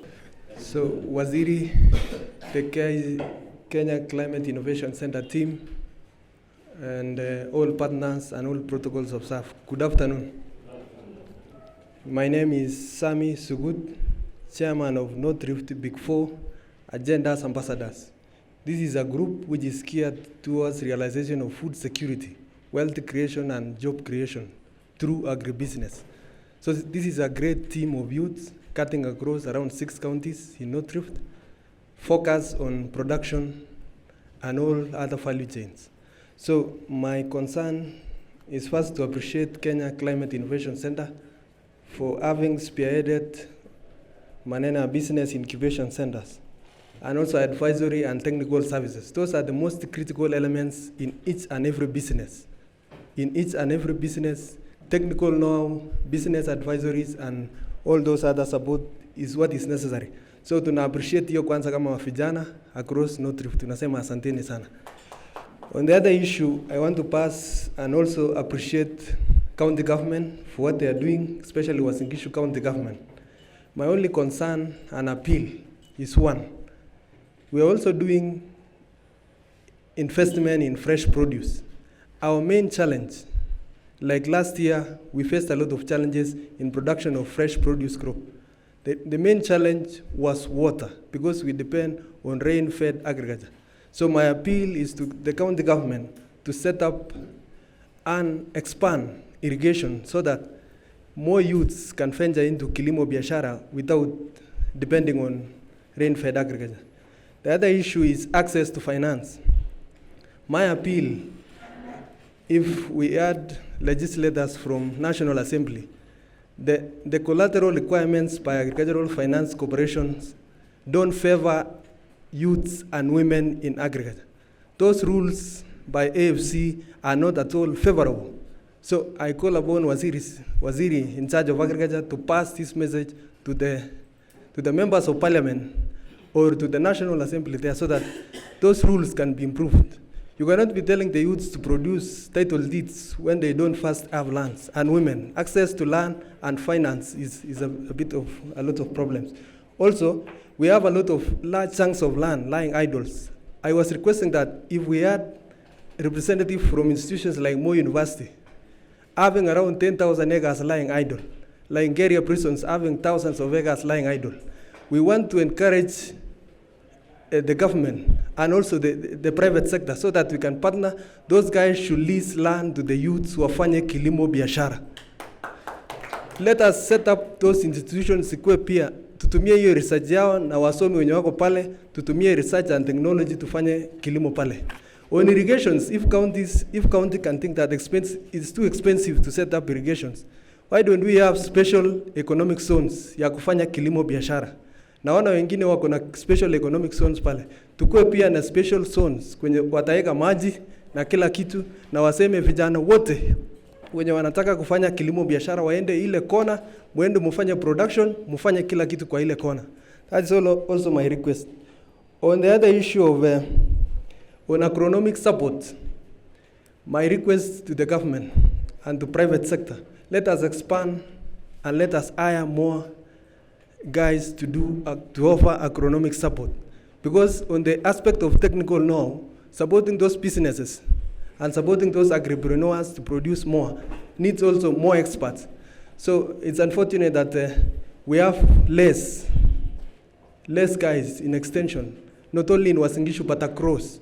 So it is my appeal to the county government to expand and hire more extension officers so that we have the outreach to the agriculture ikue sawa sawa.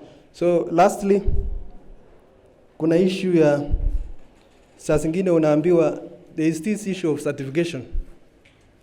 I want to appeal if there is any representative from Kcic.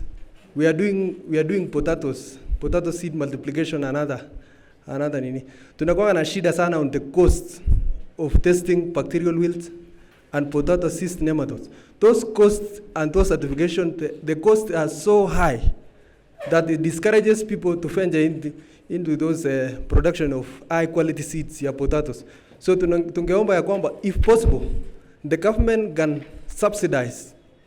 look into subsidy of certification, ile watu wenye wanafanya hiyo biashara wapate nafasi ya kuproduce. Sidhani kama nimechukua a lot of time, but there is also lastly,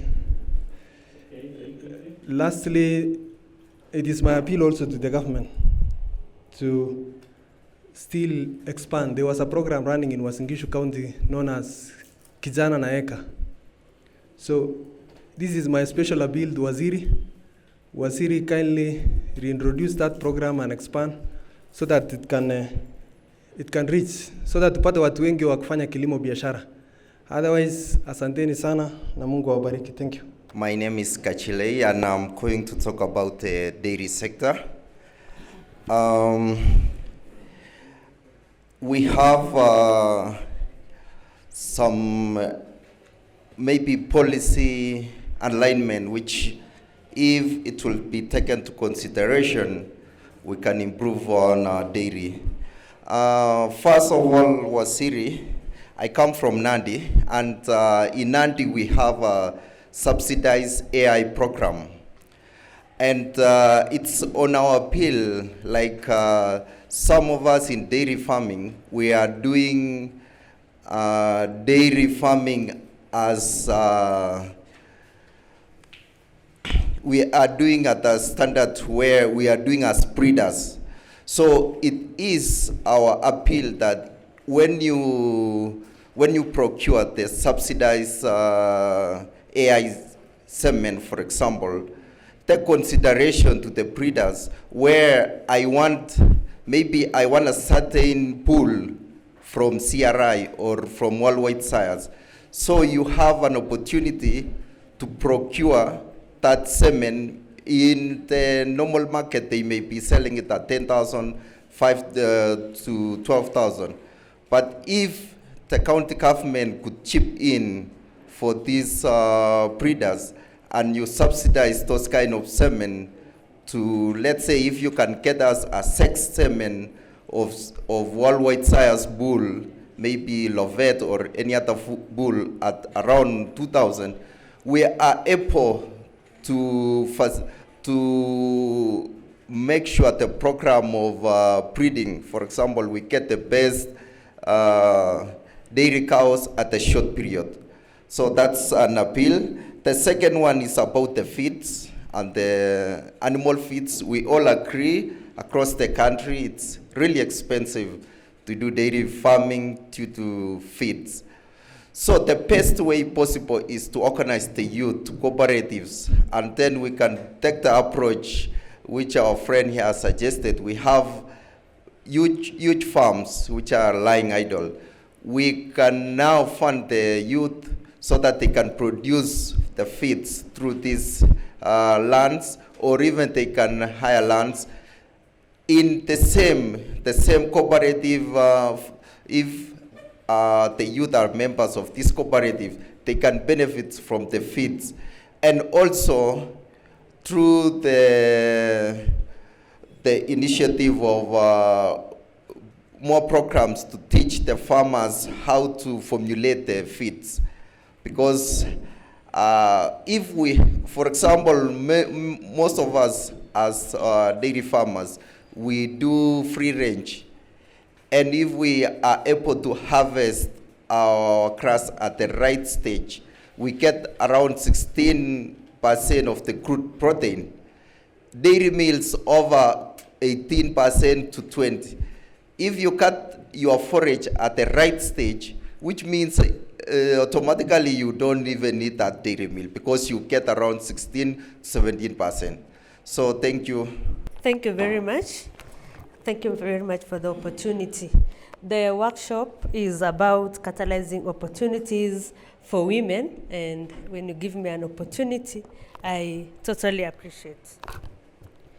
Okay, my name is Joan, and I'm running an enterprise called John Tech's Enterprises, which is, I can say it's a research and innovative firm.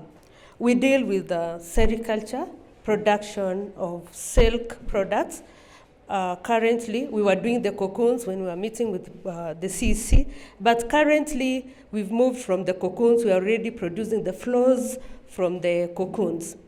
My visit to Makueni some 2 weeks ago, I was sharing with my hub manager, Kcic, which I totally appreciate the Kcic for their support.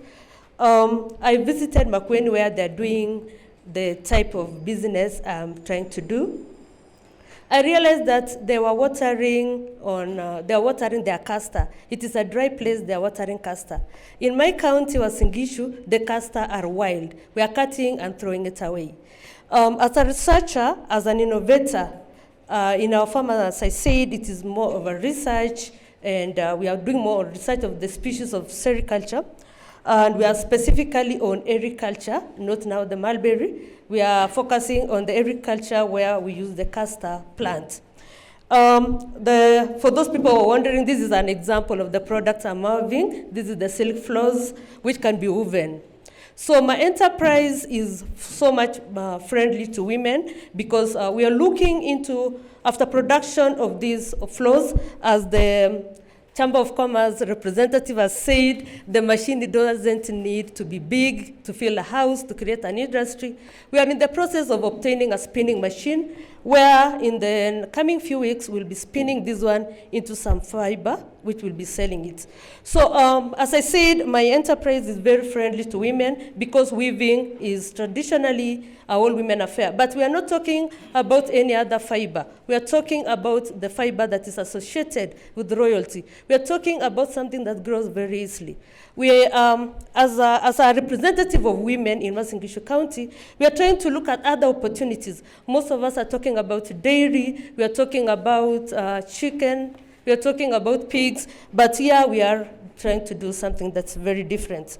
Now, as I said, I'm thanking the Kcic and Uasin Gishu government for the support they've given so far. I am wondering, I have 2 questions. I'm wondering on this. Now that my farm seeks to be a model farm, where it represents graduates that are putting the knowledge they gain in the classroom to put into real situations for them to earn some income. I have a biological background and I'm MSc student, so I'm trying to integrate what I did in my research to workability. Now, in our process, like in the process of producing these silk flows, we were able to produce some other subsidiary products. We have 2 other products that we've not tested. Now, this is our main product, the silk flows. Now we have 2 other products we want to work and test We need something like the qualitative and quantitative analysis. My question here, therefore, sorry for using so many words because I really wanted everyone to understand where I'm heading to. Now, in the process of producing this, as I said, in the value addition, we're having two other products we need to test. Now, I'm wondering if in the county government of Uasin Gishu, we have a place where we can take these other two products for it to be subjected to qualitative and quantitative tests. Remember, experiments are normally very expensive. But if we successfully do a qualitative and quantitative test on these two products, one of them will be a protein supplement for the animal feeds. We know in any animal feed, the protein component is always very expensive. So if we can successfully test for the quality of this protein supplement I'm talking about, and we integrate into the feeds of our livestock, then we'll already be having a solution to that. And remember, this is our second product. Our main product was silk flows. Then we have another product we are getting from the castor beans. Remember, I'm talking of the castor plant. We're having a product we want to extract from castor plants and test if it can be used in the cosmetic industry. And if we are successfully, or if we will be able to test that component because we've already extracted, and it is found to be useful, then our model farm will be able to produce 3 products. So I don't know if in the county of Uasin Gishu, we have a place for innovators, for researchers, women researchers and youth, which we can test our products so that we do not just become a county which goes to other counties to pick ideas. We can also breed our own ideas. And if there's an office where we can visit to be advised on the same. Sorry for taking a lot of time, but thank you also for listening to me. Okay, I'm sorry I had spoken before, but I forgot the most important information. The good news is that I actually work for the program coordinator for the Horticultural Association of Nursery Operators. This is an association for all nursery operators in Kenya in the horticultural and vegetable sector. Last year, there's an association called ASNET. It is a body, an umbrella body for farmer groups. So they approached us and told us that there was some funding that was being given by an organization called Kcic. If we, as an association, can apply for that funding to see whether they can support nursery operators. When we did, we had a meeting with Kcic online. They came actually to Kenya to have a meeting with us, and they said they will be able to support 2 counties to train nursery operators. That is Uasin Gishu County and Makueni County. From next year to 2024. So when we start the program, we'll be coming to the county and we'll appreciate that you accept us so that we can be able to train nursery operators, specifically on the horticulture and vegetables. This funding program are the ones who started out Kenya Flower Council and Fresh Pick. Yes, they're the ones who actually, from the word go, they're the ones who funded them. So they are willing to help us. As Uasin Gishu County has a test body, has a test to see whether they can actually work with other nursery operators in this country. What my sister is requesting is for the county to accept. I don't think that is an opportunity Waziri would throw away. I know he would actually welcome it. But in case there is any other issue around it, we can take up the discussion on the sides. So CDA, I would request you to guide on how you as a county are going to respond to some of the issues that have been raised. Particularly, there was an issue on expanding opportunities for agribusiness, and he talked about irrigation, moving away from rain-fed agriculture to climate-smart opportunities, and this is more on expanding opportunities for irrigation, probably what the county is doing about that, and other opportunities that you can mention. There was also something on financing. Of course, part of the reason why Agribiz exists, what was identified as a problem is financing and some of the requirements. He mentioned, he gave the example of AFC and the requirements that are needed for one to be able to access funding from there. Of course, funding is never readily available. That is why even for us as an institution, although we don't take collateral or a lot of requirements for that, but then the challenge is we are not able to fund everybody. And so they are looking for opportunities elsewhere. But then the requirements become a hindrance. What do you see as a solution to that as a county?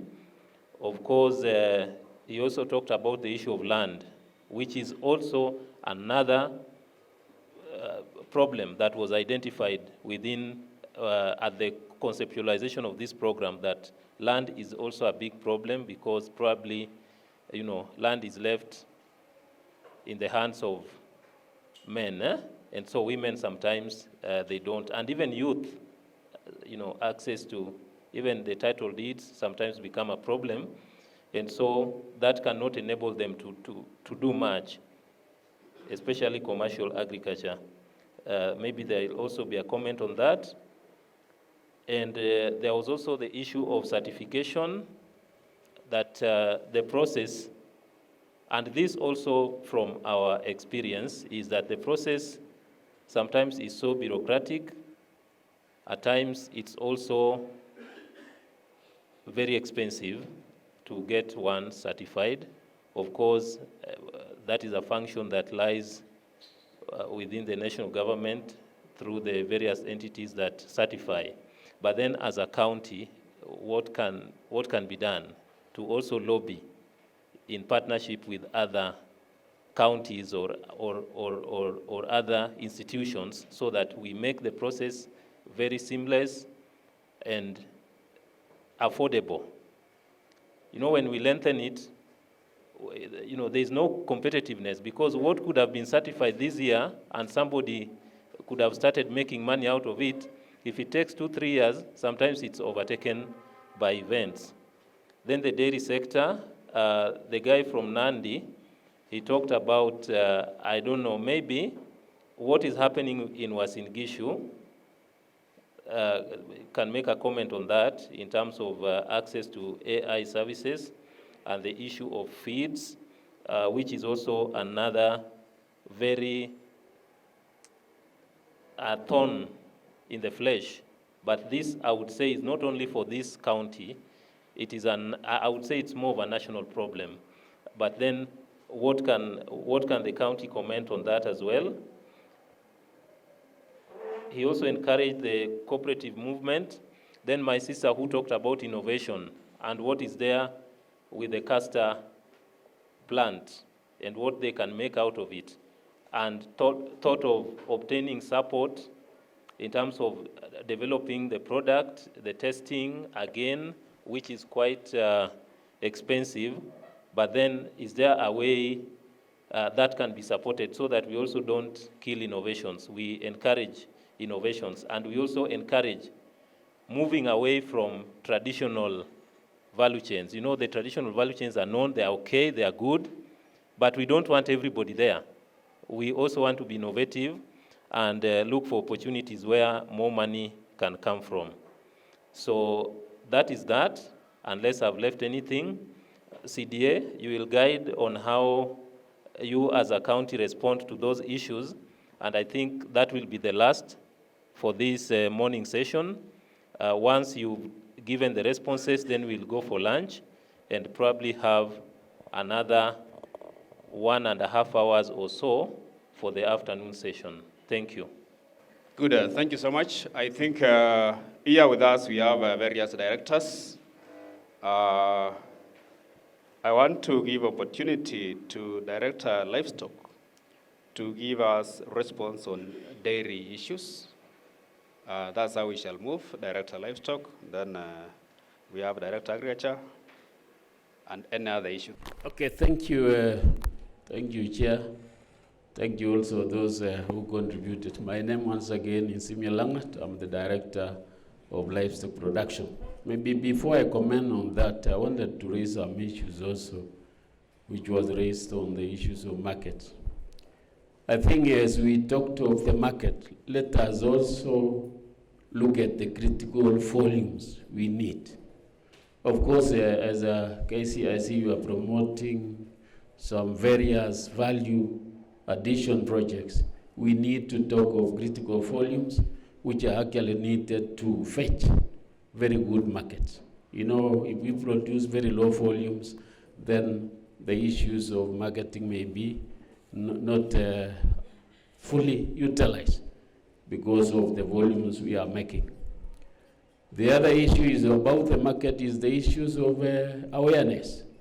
Of course, as a livestock value chain, we have a lot of opportunities in all the aspects of livestock, which are open for the youths and also for the women. And this is also a very good source of employment for our youth, which are actually don't have the jobs currently.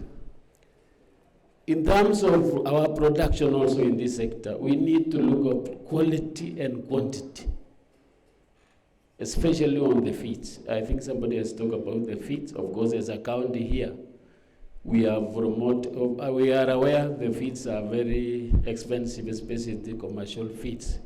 We are actually advising our farmers to make homemade rations. Our county is actually very blessed with the ingredients which are actually required to get the homemade rations. And you know, in the homemade rations, which we are promoting through our extension officers, you can be assured of the quality. In fact, in the county of Gishu, we have the cooperatives who are making the feeds. Compared to the commercial ones, they are actually assured of the quality, and you can equally see the production per animal is actually high because of the quality we have on the feeds. So we are teaching our farmers all the issues of feeds to make homemade rations so that they can actually appropriately feed their animals. In terms of AI, we are actually, in terms of AI, we are also as a county giving subsidy for the AI. We have the sex semen. We also have the conventional semens, which are actually given to our farmers through cooperatives and also individually. So we are doing the subsidy. But as stakeholders, we really need to look at subsidy critically. It may not be sustainable in the long run. It's only to jumpstart you so that you can take off. Once you take off, then you can now play with the market forces, which can actually assist you to improve on those production. The issue of that is sericulture. I must say I'm very impressed with the master's student here, and this is also an area which has not been exploited in the county, especially sericulture. And for the county, I think we have the teaching institution like Eldoret and also Moi University. We can do qualitative and quantitative analysis. And we also have Calro, as was in Gishu County. We fall under the mandate of the Calro Kitale. Those three institutions can equally do the analysis of what you have so that we actually support our farmers. And I agree with you, we really need to make more institutions. We should be able to guide in these testings of various products. The other issue I wanted to touch is on the issues of source of whatever inputs we require. Even if you are making the feeds, we need to be sure of where you are getting the source so that the quality is maintained. And we have witnessed here, even in terms of feed conservations, which you are promoting as a county, quality assurance must be maintained. We have issues like hay and silage production. But what you find in the market, I'm actually appealing to those who are engaging in this process, let us make sure that we observe the integrity issues of producing high quality. Because you find even here, which we have in the market, is barely less than 5 kilos, but the price is exorbitantly high. Equally for the silage, equally for various other feeds. Then we shall be able, let us observe the credibility issues so that whatever you produce can actually be given to our farmers who are really moiling and toiling to make the productions high. I think that's my comment, Chairman. You also talked of Kijana Naeka, I would want to tell you that nowadays we've moved from Vijana Nayaka to Youth in Agribusiness, in which we want our youth to come in groups. You've mentioned issues of irrigation. I want to tell you that as county government of Uasin Gishu, we want to encourage our youth to be in groups. They make proposals, they write proposals to various funding agencies. Like now we have the Kcic, who are actually calling for proposals and Agribusiness Program. And those are the avenues that if you exploit, you will turn up successful. I believe that we want to move away from rain-fed agriculture to irrigated agriculture. And I really concur that that is something that will really be a game changer in our county. I know right now we are doing promotional crops, we are undertaking diversification. So the issue of high cost of production can easily be countered by diversification in terms of enterprise development, because as you do coffee and macadamia and other crops, you don't need to really worry of high prices of fertilizer. But I think once you have some dairy farming there, mixed farming, you can use your manure and actually lead to high productivity in your farm. You mentioned the high cost of certification. I want to tell you that I had talked to Kcic on this, and I think this is more of a stakeholder engagement whereby we need to really talk to them. But I think also, as a farmer, as a stakeholder, you need to do intensification in terms of productivity. Because the moment you do intensive agriculture in terms of certified seed, you remember the seed they are selling, you can sell at even up to 4,000 shillings per 50 kilogram bag. So if you intensify that 1 acre production per unit, you can even have up to 200 bags of certified seed. So with that, actually, if you compare what you'll get by selling the seed, you'll get even more money. But I think, as you mentioned, it is good to engage with the relevant authorities.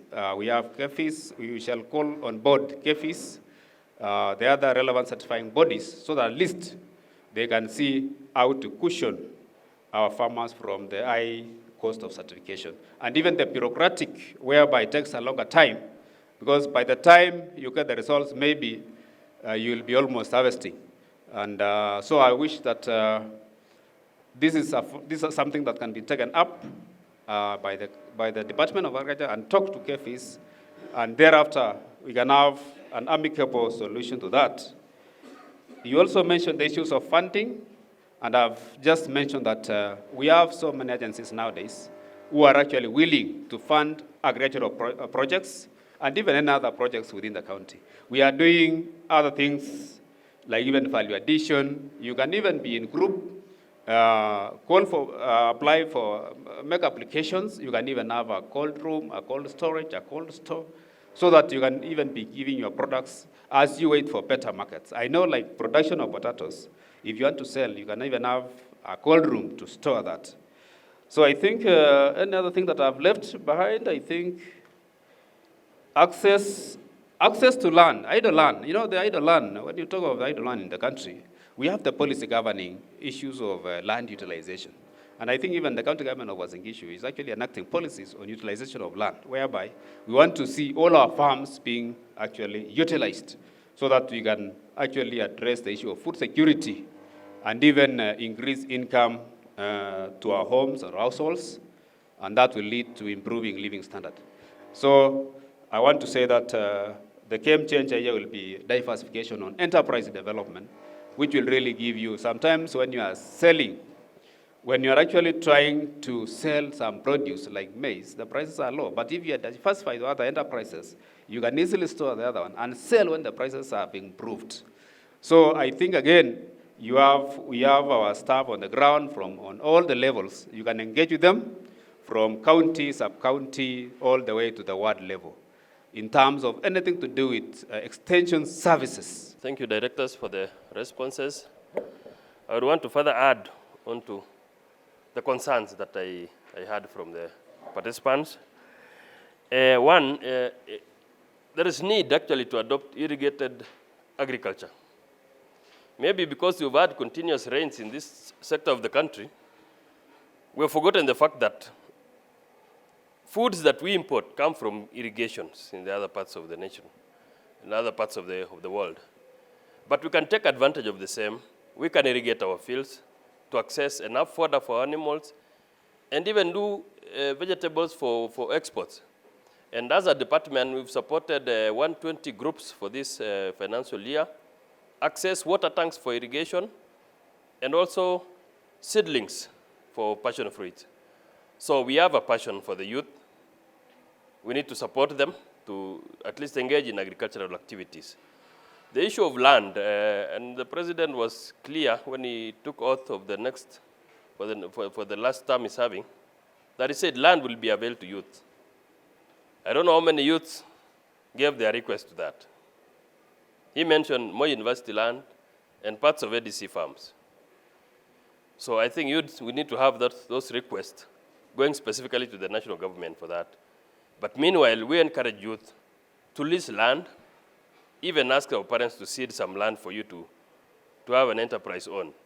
I'm sure each one of us whose parents have some land, you can be able to give them a nice proposal that I want to do this. And parents are so keen. When they see you doing something of interest and earning money, they are ready to cede some land. I think most of us, when we are given land, would quickly want to sell or want to lease out. So I think let's change that attitude so that the parents can buy in. Also, we have agricultural extension support available to any youth and women groups that want to engage in this exercise. It could be a new item like Joan has just placed, sericulture.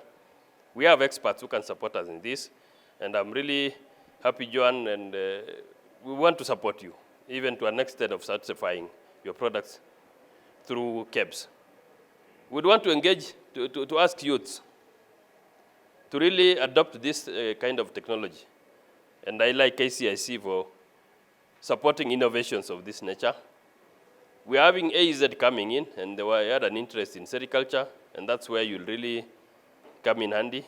We'll also want to support you by linking you to processors for that product. So really, that's the way to go. In terms of AI subsidy, someone from Nandi was asking, we subsidize our cement. Conventional, we offer at 500, and sect cement 1,500 as opposed to the market rate of 6,000. So really, as farmers, let's take advantage of these support programs so that we can be able to improve on our productions. My sister, I didn't get your name. We're really delighted and would want to work with you so that at least we can train our nursery operators and ensure that they get licensing when they operate in a certified manner. We've had farmers who previously went and bought seedlings, and more so avocado, from many other nurseries. And they didn't see their crop fruiting even after waiting for 3 years. They had to come back here. We had to lead them to certified nurseries. So certification of nurseries is key, and it's quite important, and we support that. So please, welcome, we work together. We ensure that nursery operators operate in the best environment, and that we have the confidence that actually they can produce seedlings that is worth the investment. It's actually painful when a farmer invests in crops, high-value crops, with an intention of earning something from them 3 years down the line. But when a tree grows, it doesn't show signs of fruiting, surely. It's a discouragement. And I'd want to urge all of us who would want to access seedlings, please make sure they are from certified nurseries, even confirmed from our offices, so that we lead you to the right nurseries, so that you don't lose on your investments. So I think I'd say thank you for that. Thank you very much, Waziri, for very good responses to some of the issues that have come through, and indeed to the directors also who have responded. We now come to a close, and we need to re-energize before the afternoon session. So then we will go, have lunch, come back for another session in the afternoon, probably take 1.5 hours to do that. And I know there are still some issues left, particularly around markets, movement of goods, of agricultural produce from one county to another. I know there are issues of extension services, which I know the directors will also respond to.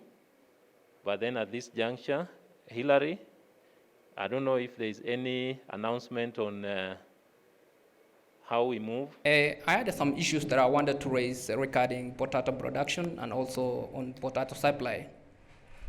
One of my issues is potato used to be an island crop. People in Elgeyo Marakwet used to grow in Nyandarua, Molo, and some island parts of Kenya. But right now, there are different varieties of potato that are being produced that can do well in places like Uasin Gishu,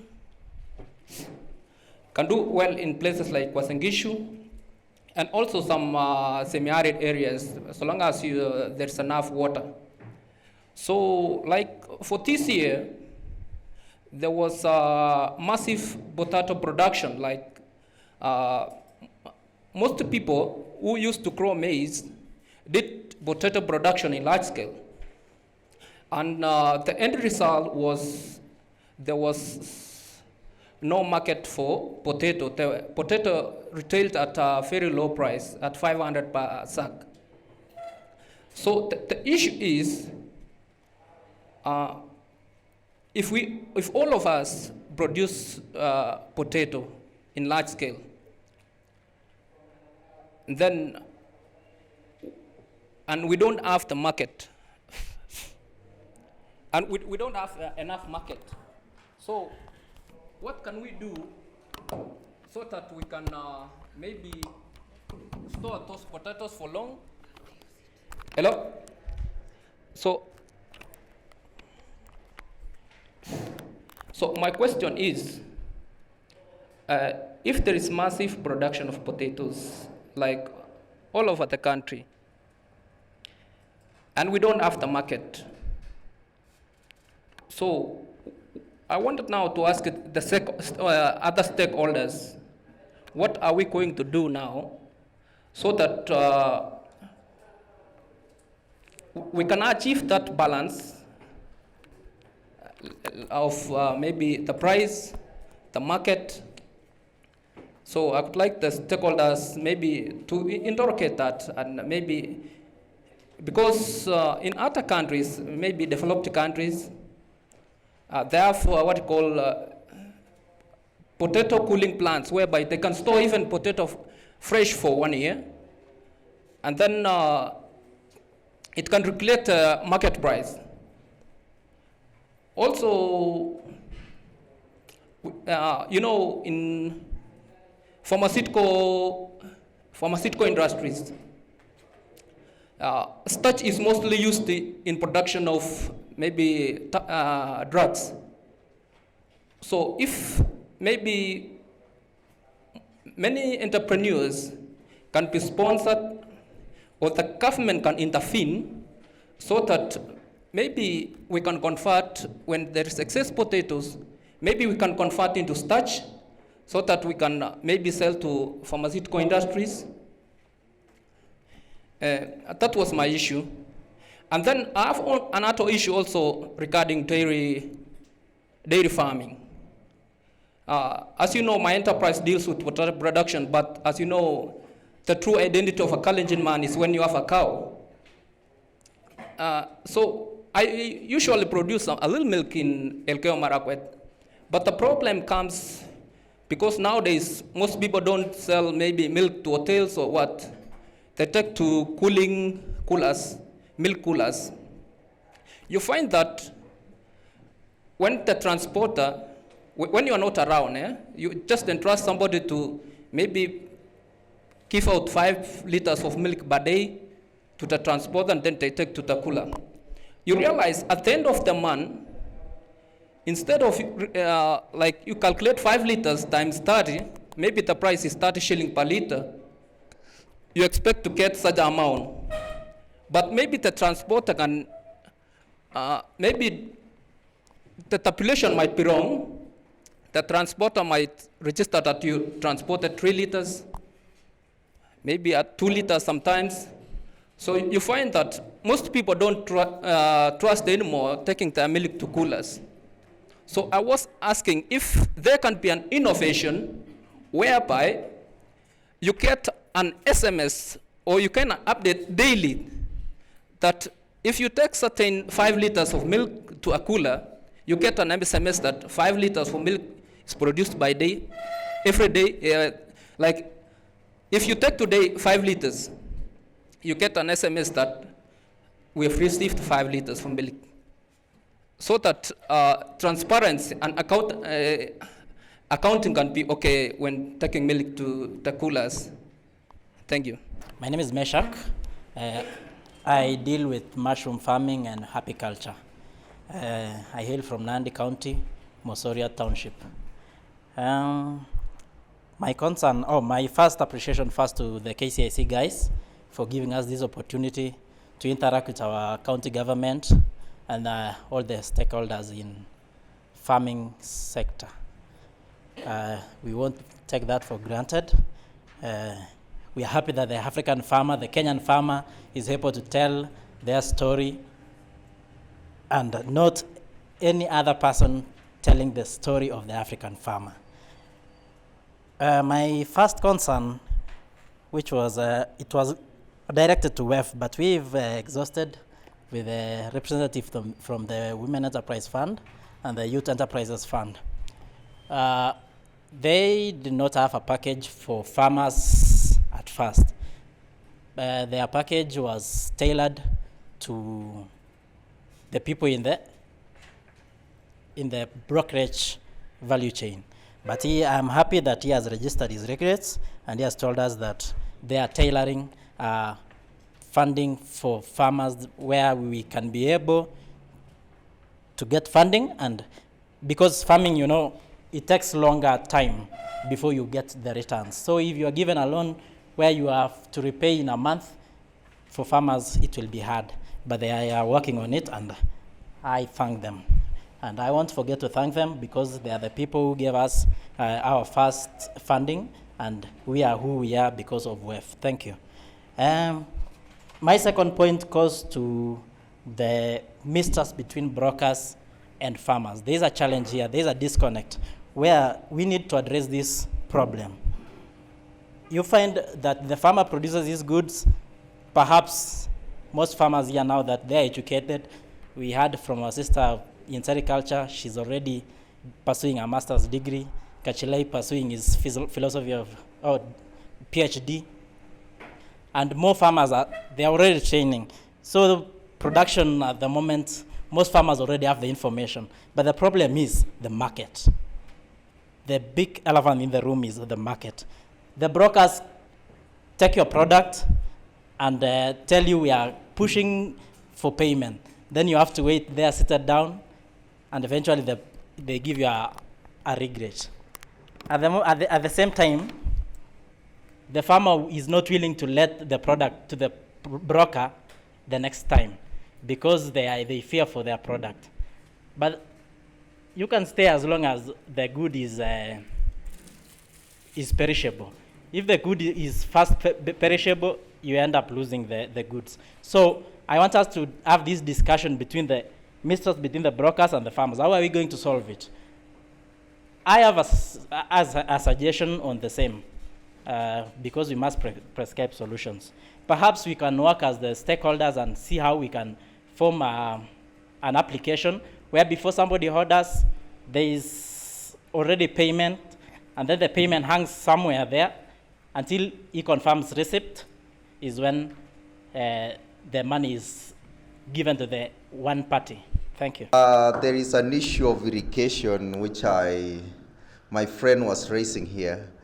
And before we advise our youth to invest in irrigation, you look at your topology. Like for example, here in Nandi, we receive tropical rains. which means 3/4 of the year you get rains. Okay? If you do irrigation 1 acre, that's more than 100,000, right? If you irrigate your 1 acre farm at 100,000, and then you will use that irrigation system for like 2 or 3 months, that's January and February. By early March, the rains are on, and the rains could go until November. So does it really give you the returns? So let's also have that mind so that we can give the right advice. That is a response to the issue of irrigation, and of course, the agricultural experts, those who understand the agricultural economics, the economics of agriculture, like the CDA, will be able to comment on that. Let's come to the front. I have two brothers here who had raised their hands. Good afternoon, everybody. I'm Jackson Gabrono from Jepkoria. Yeah, we are engaged in feed formulation, and I have some few concerns here that in comparison with the big runners in the market, while licensing the small startup, let's say the upcoming industries, we are facing maybe a very hard task, maybe meeting the expenses of those licenses compared to those ones who are already established in the market. The second one is maybe I would request the county governments to be actually helping those small or groups who are upcoming, say that when it comes to marketing of their products, yes, it's been good. We have been seeing your participation in supplying of subsidized semen, or maybe in some other counties we are seeing some havers being supplied to groups of women and youth. But when those breeds or those animals comes to those farms, you are not that concerned about maybe the quality of feeds those animals are getting down there. So we could request maybe be advising those farmers again to be sourcing feeds from reputable quality feed suppliers, because when it comes to these people who are selling in towns, actually those people might even not be owning even one hen, and they are selling the products or the feeds for those hens. So those people, they are not that concerned about the types of feeds or the quality of the feeds they are distributing, but it's only they are in business, while it could be good to be sourcing from those people who are actually in that field, whereby they are concerned of what they are supplying, they are concerned of the outcome of those feeds. I'm Isaac from Kcic. I don't know why it's not working, but let me. Okay, I'm Isaac from Kcic. I wanted to raise some few concerns that I have seen.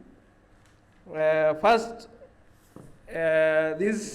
my colleague here is working with this feed formulation. After feed formulation, there is selling, there is distribution. I'm working with agrochemical sector, distributing agrochemical.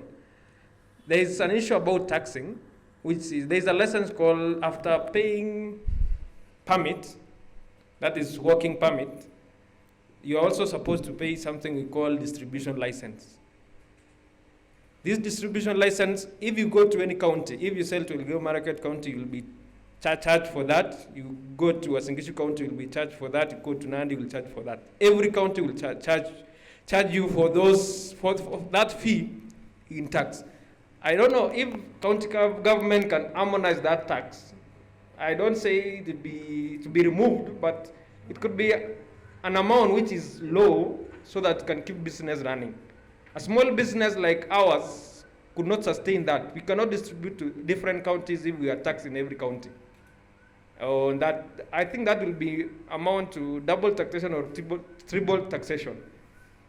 Another thing, I deal a lot with smallholder farmers, and they are frustrated about markets. I've heard here that there is a lot of market, but it seems that there is a mixed communication, or the communication or the information doesn't reach the common farmer. I think the government or the ministry should do something about this, the information about markets, about linkages. How can a small farmer with an acre or a quarter an acre of produce can access that market? My third and last point was, in the recent years, we have been emphasizing on making agriculture attractive.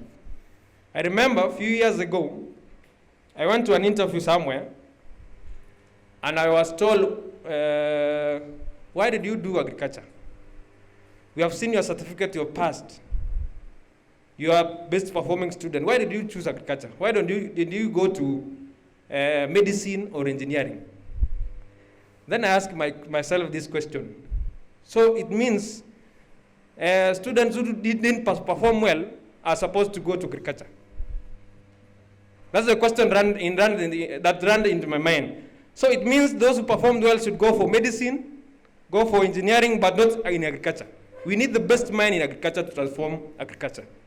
So the government or the ministry or any stakeholder, I had a few suggestions for these. That a stakeholder could choose to give a scholarship to somebody who passed with high grades, so long as he or she accepts to go to do something in agriculture. And that person could be a mentor, so that they can encourage more youth to venture into agribusiness or agriculture sector. I think those were my few remarks. You've spoken about making agriculture cool for especially the upcoming ones, and that is very important, because if we make it look like it is only the old people, the very old people who are supposed to venture into agriculture, then there will be barriers. And it's also important to highlight some of the opportunities in anything agribusiness.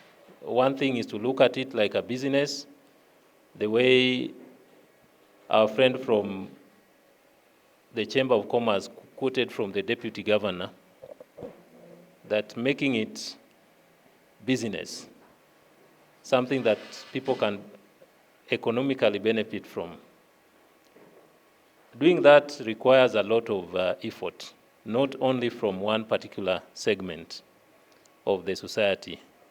One is to, in our context, and when I say our context, in the Kenyan context, we look at the picture of a farmer, the smallholder farmer, who is rained on, does not have even the means of protecting themselves from the heat of the sun and the rain, and is actually laboring. You make it look so laborious that someone coming up, a young person, might not really look at it as a viable career.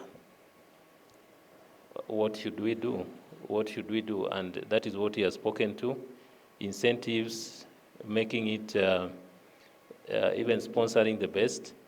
But I also want to say that in this program, we have the other component, which is supporting schools. Ernest, I will remind him to speak to that, because I know very soon he's identifying schools to support from the counties where Agribiz is. That is one component of actually nurturing agribusiness entrepreneurs from the young age.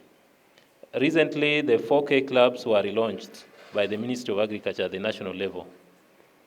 And so those are some of the opportunities that we're also trying to tap into to leverage, so that we go into those schools again and make it cool, make it the modern way. And the CEC talked passionately about technology. And those are the ones that will entice the young ones into agribusiness. Otherwise, we'll just look at it as somewhere where we need mtu wa mkokoteni akuje abebe, mtu wa pikipiki ako pale in the mud, and then eventually no one wants to get there. So making it cool is a very important component. But looking at the concerns that came through, he has also talked about smallholder farmers and the issue of markets for various produce. And this is a major issue. When the director for livestock talked about what is being done for the meat, for the fish markets, what are other innovative ways that we can come up with to ensure that the farmers are linked to markets? Very important. And when we talk about markets, even export markets, because someone talked about having exporters, having some kind of networking event with exporters, those are also helping to identify the markets. So just the whole spectrum of markets, whether within the county, outside the county, within the country, that is, or even outside the country as well. Maybe Director will also comment on that, and then regulations around distributions. He's talked about the permit, but then a distributor's license, which is required in each county where someone is distributing in. And this adds to the cost of doing business. How do we incentivize our businesses without really burdening them? Can we harmonize? And this is the essence, actually, of even having the regional economic blocks. And here you talk of NOREB, other places talk of SECEB, other places talk of LREB, and things like that. How do we enable our people to trade in a way that we also don't overburden them? Particularly, what he has talked about, the startups, those who are just starting up, who may not have the financial muscle to shoulder that burden of double, triple, or just multiple taxation. The quality of feed supplies has been talked about. The quality of feed supplies, I'm very sure the director has noted that, and also looking at the cost also of establishing a business, the small-scale traders. And I know this now goes to the trade department. At some point, I asked Wilbur whether we have them here because they were invited. Anybody from trade? Anybody from trade? Hawakuweza kufika, but we invited them because we know that they are the ones to now talk about issues of trade, the small-scale traders' entry into the market, and the requirements. And one message, even as you take this back to the county, is sometimes what hinders, and this now I'm speaking from experience of what we have as an organization, as KCIC, because we've supported these, we actually support those who are at the base, the startups, the micro and the small. Recently, we did a study and we found out that most of our clients are within the micro and small space. Micro with less than 10 employees. Small with up to about 49 employees. That's where the majority fall. But then, these businesses don't have the financial muscle. But the mind of the government is, if anybody starts something small, there's money even before they start making money. So what happens then is, if these people are not, if their hands are not held, the next thing is they are going to run out of business, and they just get back down there. Probably this is a business that would have employed some 4 or 5 more people, but then it just dies off, simply because somebody wanted this license, somebody wanted this, somebody wanted this. Of course, some of these issues don't fall, all of them don't necessarily fall under the realm of the county government. But how can we lobby, even at the national level, so that we reduce the cost of doing business, particularly for those who are at the base, who may not have that financial muscle? It is important to have these kind of conversations, and I wish the Trade Department would have been around. But for those that are under the realm of the county, can we find a way, like what my brother has talked about, from one county to another, and you are required to pay licenses for each of those counties? And as I've mentioned, that is the essence why we have the regional economic blocks, to identify those bottlenecks and find ways of ironing them out. Then there was a comment to Women Enterprise Fund, I believe. I don't know whether they would want to respond to that as well. And there was also the issue of brokers. This issue of brokers is across. We've held forums now across the country, actually, and some of these challenges are similar, like the issues of brokers. You hear the same thing here in Eldoret. You go down to Kcic, you hear the same thing.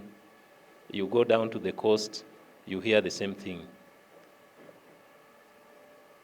You go to Central, you hear the same thing. Is it a national problem? Is it a national disaster? Where is the problem on the issue of brokers?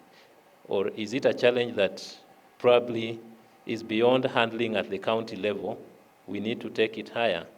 We would want to hear recommendations from Uasin Gishu County, because then that would also help us to see how we target our advocacy on that front, on the issue of brokers. Of course, they are in business, but at times when our farmers are not protected, what happens? They remain so vulnerable that they have no option.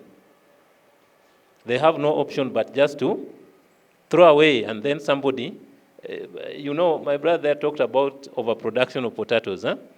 And then there was a joke recently that the price of one bag is how many? Yes, and then the plate is 200, huh? So 2.5 plates, somebody has gotten the price of a bag.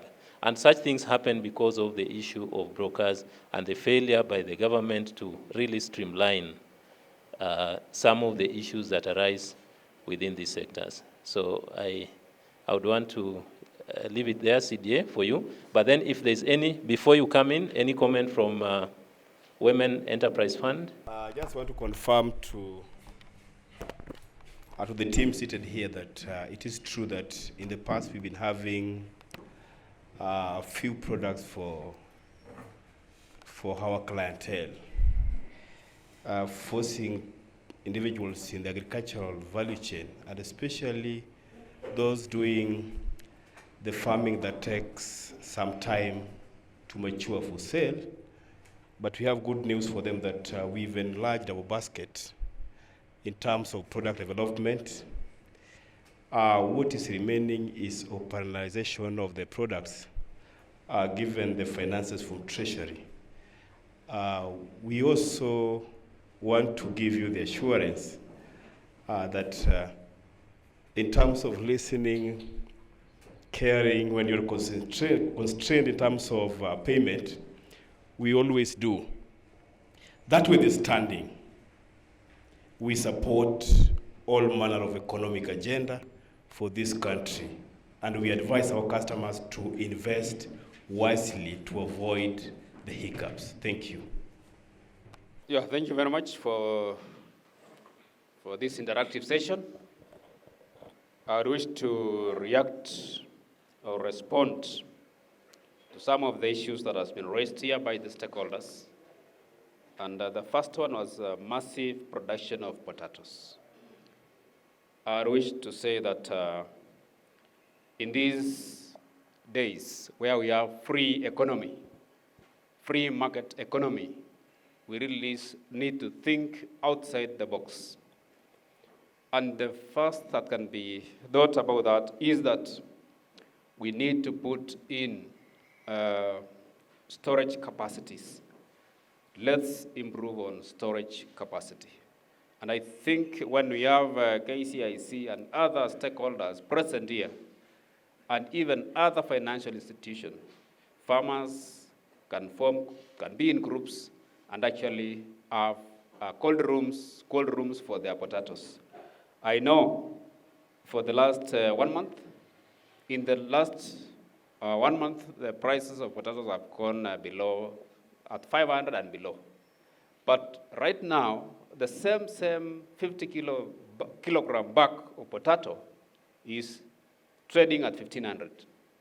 Just 3 weeks down the line, things have changed. So I would wish that our stakeholders, our farmers, can really take this one, the issue of storage, very seriously. The cold room, cold storage. We have areas like, if you go to Mau region, Gisima farm, they are always in production, and they produce a lot of potatoes. But at the end of the day, they will sell everything at the price they want. So what I'm saying is that let's invest on storage facilities so that at least you can still wait, you can still have a small weight and you sell it at a better price. At the same time, I want also to talk of the issue of value addition. When we have our farmers having groups, forming groups, you can value add some of these products. You can imagine now that you are selling the potato at 500 shillings. Somebody is selling chips at 200 shillings per plate. So 2 plates make up 1 bag, isn't it? 1 bag of potato for 50 kg in terms of price. So I want to say that if we go value addition, we can get much income out of what we are doing. So I think the essence of really forming groups, developing cottage industry, and having value addition is very key in the development of our farmers and in our region. So I think, and also the timing of, I know this time, because of the good weather conditions, our farmers went in for potatoes. Majority of our farmers went in for the potato production because they were thinking that within 3 months they will have the money. But unfortunately, the rains was very good, and the majority of our farmers planted. So the only game changer will be the issue of the issue of storage and value addition. That will just change the whole concept. Because you can still take to Nairobi and value add, take to hotels and value add and get better prices. The issue of transportation of, so I've talked about value addition. I know Director Livestock will respond on the issues of milk. The other marketing, the issue of marketing of farm produce. I'd wish that we've been emphasizing on group dynamics for quite some time, having cooperative unions, cooperative common interest groups. When farmers come and form common interest groups, the issue of brokers does not come in now. Because I know like now, if you want to sell your maize to millers, nothing stops you from selling maize to millers. We have milling companies, Mombasa Millers, we have Dollar, we have so many of them. But I think it is us, the farming fraternity, who accept to sell to the brokers, because maybe you need to spend, you need some money, a very urgent need for money. But I want to say also, for us to eradicate the issue of middlemen, let's diversify. The moment we do diversification in our production system, because at the time you're supposed to be selling maize, and you have some coffee or mangoes or other horticultural crops, you can stop selling that maize until you wait for an opportune time. When the time comes, when the prices are even 3,000 and above, you can think of selling. But at that time, you'll have captured on other enterprises. Like now, if somebody is producing milk, and there is need of maybe some money to utilize in your production process, you can easily get the money from other enterprises which are fetching higher prices, and then you can now sell the other produce later on when the prices improves. So I think it's a question of rethinking along the line and actually entering diversification process, enterprise diversification. Irrigation returns. I wish to tell the person concerned that we are moving away from rain-fed agriculture to irrigated agriculture. Just to take an example, Israel is a very small country. I'm told it is even like Uasin Gishu County, but everything is produced under irrigation. But they are the leading exporters of horticultural crops worldwide. So I want to tell the speaker, the stakeholder was this, that there's a lot of returns. And you see, during the time of production, at the time when you are doing irrigation, at that time, you can control the market of what you want to sell and even the price. You remember the clots comes in when there is favorable weather condition, everybody is producing, that is when you have market glut. But you can imagine, most recently, last year, the price of cabbages went even up to 80 and above. So if you had something to do with 1 acre, 2 acres of cabbages, you could sell even at a better price. I mean, if you combine the two, it can give you a lot of income. So what I'm saying is that irrigation gives returns, and you dictate the market, because during the dry period, there is a lot of scarcity. So I think members, let's go for irrigated agriculture. That will really save us a lot.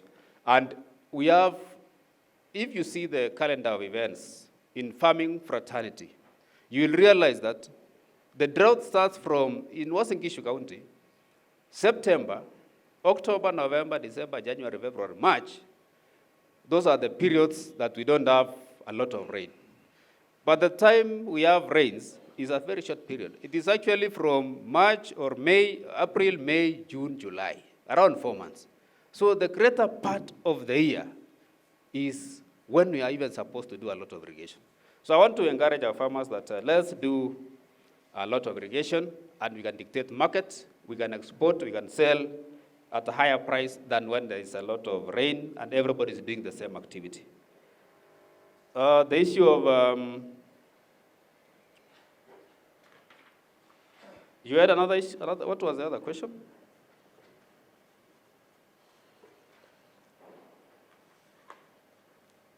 Anything I've left behind?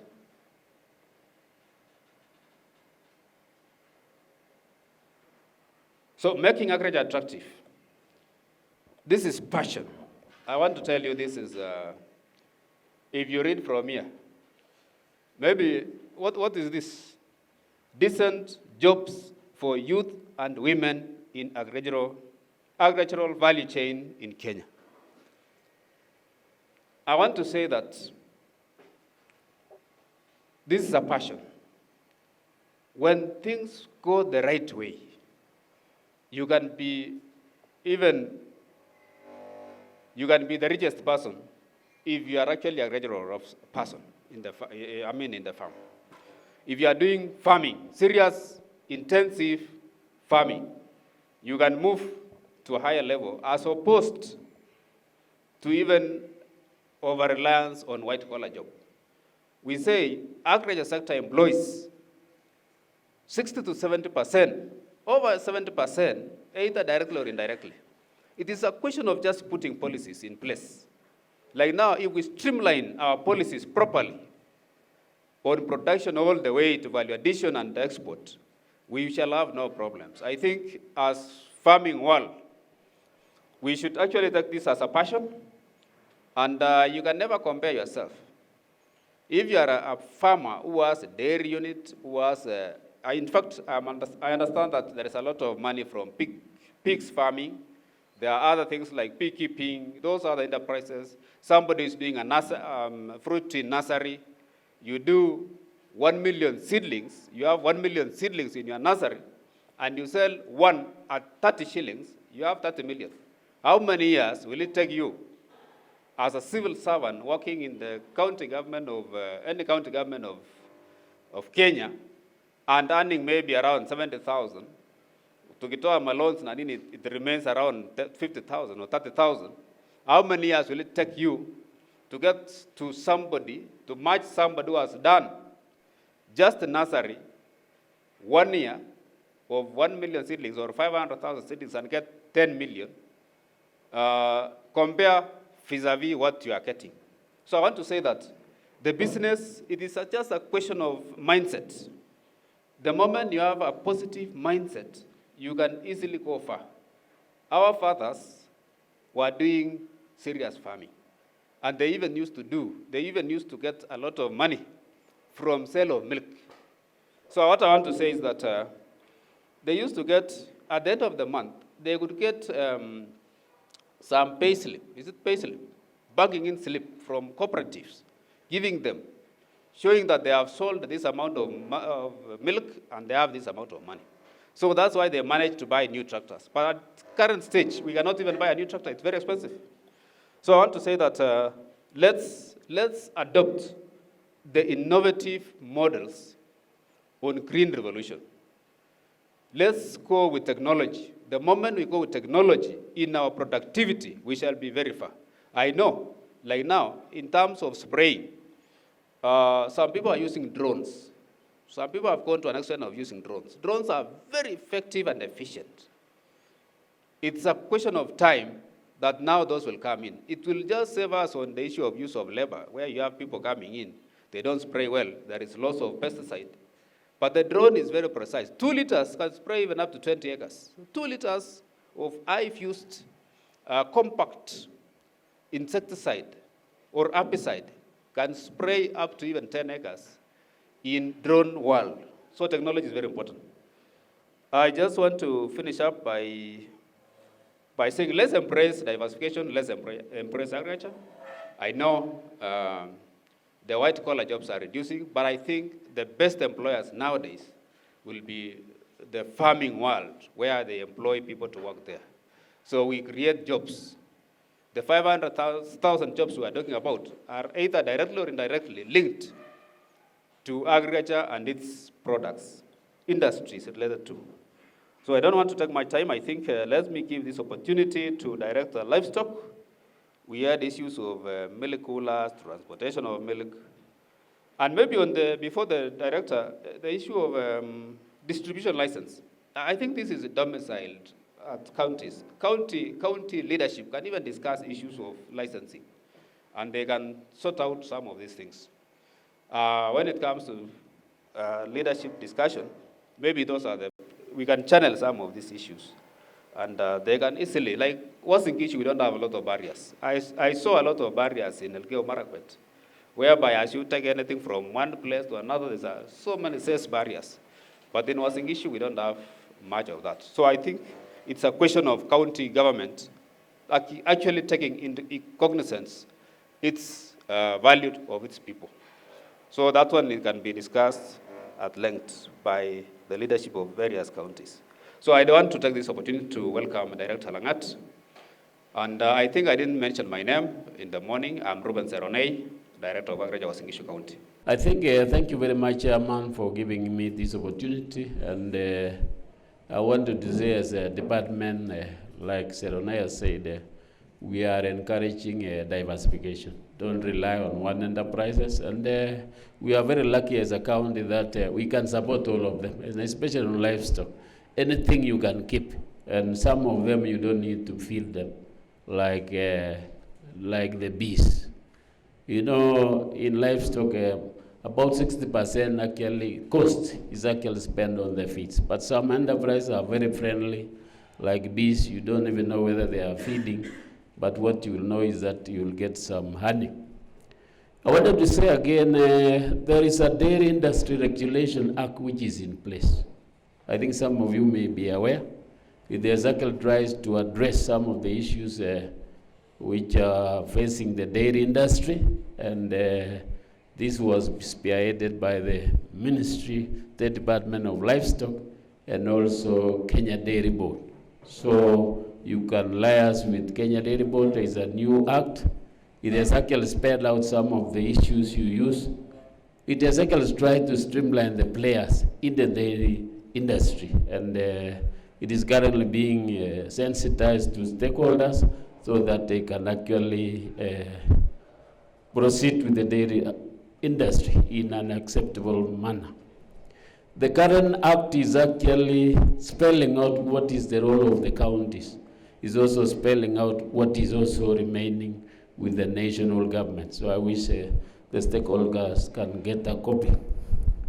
For the AFAS, as one of the participants asked, we are also promoting AFAS, and I wanted to say before you go to dairy, you must prepare for some issues. Some of them is like feeding, some of them is like housing, and so forth, so that you will be able to sustain that animal in your farm, because it requires the feeds, it requires management inputs, like a carasite and so forth, and also requires housing, because low production can actually be associated with the three I've mentioned, either the feeds, either the housing, or even the general environment. So before you do the acquisition of AFAS, wherever you buy them from, or wherever you source them from, we encourage you see the records. That's why we are actually advising our farmers to keep the records. We are also promoting registration of animals to Kenya State Board. And it's a way of value addition for the animals. And this should be the message across the counties and across the nation, so that we have a properly recorded breeds. We are actually selling it to their farmers. So as you go for dairy production, the critical issues is the feeds. And as I said earlier, the issue is both the quality and the quantity. Of course, the best feeds is the one you can make at home. And if you must buy the feeds, then insist on the receipts. This is actually for traceability, and in case things go wrong, we have tried to do some survey on most of the stocks here. What they display is different. What they sell is different. So in fact, as a county, we are updating our agriculture policy, where feeds are actually the main issues we are actually addressing.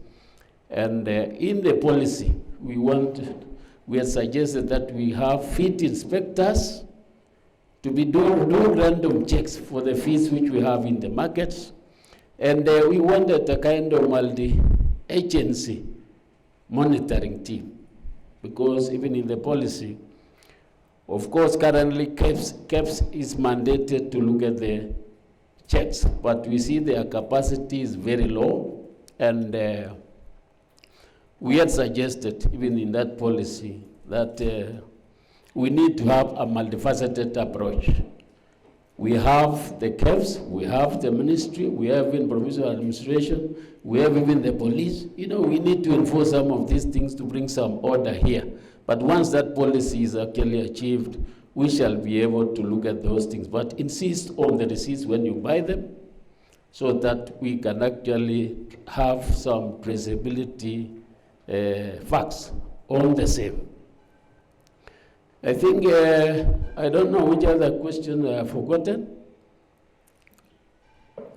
For the coolers, I don't know what you are asking for. Coolers.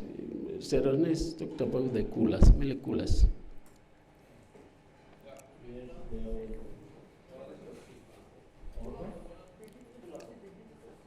There? It was my question. Yeah, what is it? I asked it, sometimes when you supply milk to cooling plants. Yes. There is, when you supply like maybe 5 liters of milk. Yes. Sometimes the transporter doesn't indicate in the cooling area the exact amount of milk you're transporting. So I was asking if they can support the county stakeholders or other stakeholders can support an innovation whereby when you supply like 5 liters of milk, yes, you will be able to get like an SMS or feedback that you supplied certain Okay. I've got it. Thank you for that question. And of course, as a council for Uasin Gishu, we are actually promoting the issues of cooperatives, and we have actually built most of the highest number of coolers in the county. We have built 46. That is courtesy of county government of Uasin Gishu, of course, equipped also by national government. So currently, some are working. And in these coolers, we have invested in digitizing. That is actually, we have even partnered with some partners like Kcic to make sure that we really digitize the data we have in those coolers. And even some of the coolers have actually got ICT equipment so that when you deliver, you are actually given even an online message that you have delivered. So currently, that's actually what we are focusing on, and it is going on very well. And we welcome also some of the partners in this sector to also, we team up together so that we have. And that is the best way to make sure that the farmer or the one who deliver is actually doesn't lose. And I wanted also to say, as we do the dairy business, you know, it's a very sensitive commodity.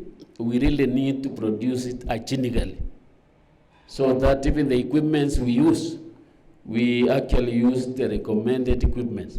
And even also for us to fetch markets outside, because market outside depends on the bacterial load. So if one farmer spoils it, you will find that as we sum all of them to the cooler, even the factories, some of our milk will not sell outside to fetch the market. So we need milk hygiene so that we produce the best, because milk industry is competitive. For you to get the market, it depends on how clean you have produced those products. Thank you. Thank you. I just wanted to add something on what Director Langata said. Even before digitalization, as a farmer, you are supposed to be very keen on what you give out. You are supposed to be very vigilant. I remember sometimes back when people used to take milk to those milk vendors, they used to have a card where they sign, come on, 5 liters, they sign against that one, give you the sign 5 liters. So that at the end of the month, they totalize that one, and when they totalize from the other end, make total from the other end, and you make total, it tallies up, it tallies. So it's a question of being vigilant as we go ahead now to introducing digitalization.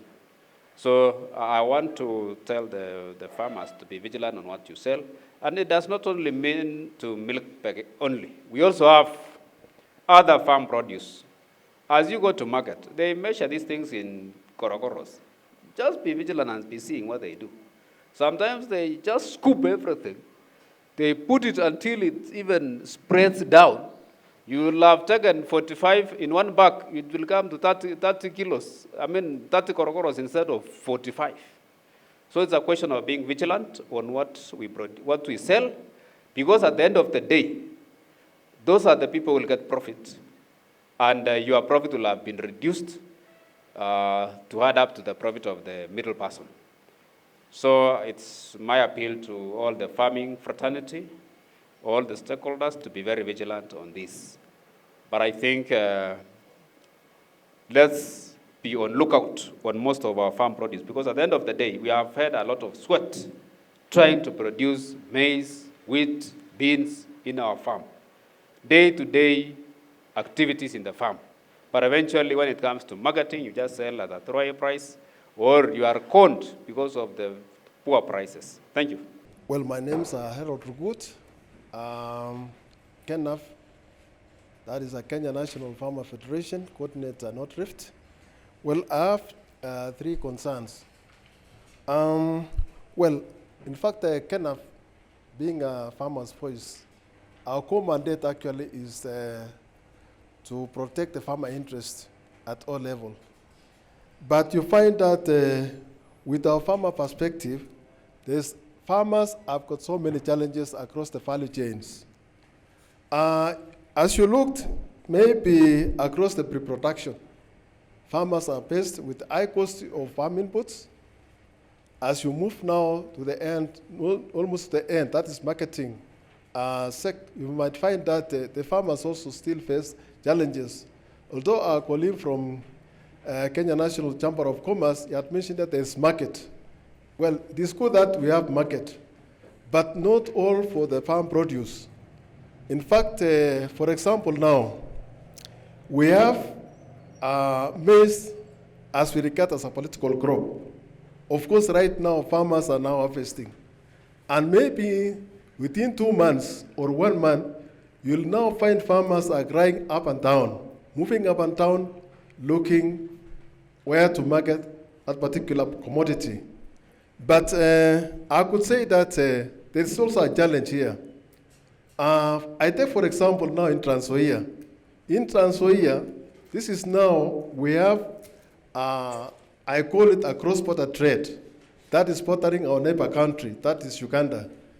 You find that there's a float of lorries floating maize all the way from Uganda to Kitale to sell or to market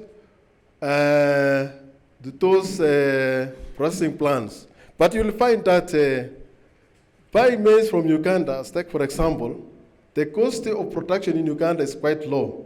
But you'll find that those brokers, they buy at a cost of 600 to 800 shillings per 90 kilo bag. But crossing the border, if at least you sell at 1,200 shillings, our farmers, we are producing, having a high cost of production, you will find that if they sell below 2,000 shillings, you'll find that they're at a loss. So I could say that we also need a structured market. We also need a protection.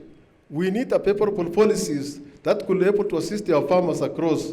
I think we request a joint effort, national government and county government, to put in place some policies which actually protect our farmers, especially on a commodity which we regard as a food security. Now, coming to the three concerns. One, our farmers, especially here in Gishu, they have a challenge of low productivity, low yield, low productivity. This is actually because our soil, there's a lot of acidic, or our soil has been affected by a lot of acids, fertilizer, acidity fertilizer.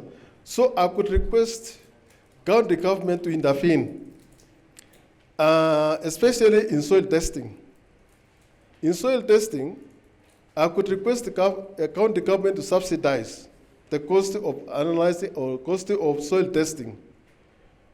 Point number 2 is about high post-harvesting losses. This actually happened at harvest level and post-harvest, which is now at the marketing level. I could say that there is a need to enhance strategy to address the post-harvesting losses. One, we actually need a proper storage facilities. Although I know our county government have done a lot of effort. They have really done a lot of effort, especially building storage facilities, especially for Irish potato and maybe for maize also. I could say that it could be better if at least we enhance to have this storage facility, especially on those potential areas, especially for Irish potato, so that we can able to utilize those storage facility both for Irish potato and other perishable vegetables. That could actually able to assist us to have access to urban markets. Point number 3, this is actually about the inadequate marketing infrastructure.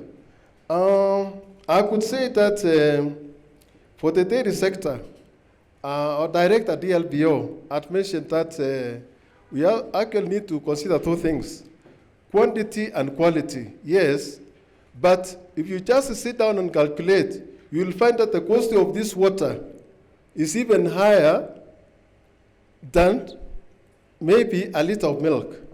This is because we need our farmers actually to organize, and also we need support from the county government to support our farmers. And on my perspective view, I was trying to look, especially in terms of maize, that if at least we can organize and aggregate farmers into value chain-based production, that could actually solve the problem. Another, I know we have a number of warehouses. With those houses receipts, I think Warehouse Receipt Council has been in place. But maybe with our farmers managing those warehouse receipts, storage facility, they have got a minimal skills. So we need actually to train our farmers. At the same time, we need county government to support in building up those infrastructure, maybe at sub-county level. Another point is actually requesting the county government to find a long-term solution. And finding a long-term solution, for example, now for maize, is actually to able to invest in having a maize mill and diverse the products from maize in order to our farmers to get something out of their sweat. So those are the few concerns that I had. Thank you so much.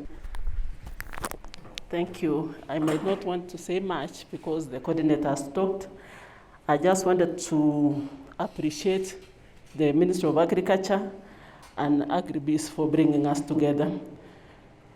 The Director of Agriculture talked so much, and Mr. Director, I still want to say thank you, but I still want to request you to be coming out with facts because you are killing us with a lot of kindness. You have talked so well, and if the farmers were here, they could ask you so many questions.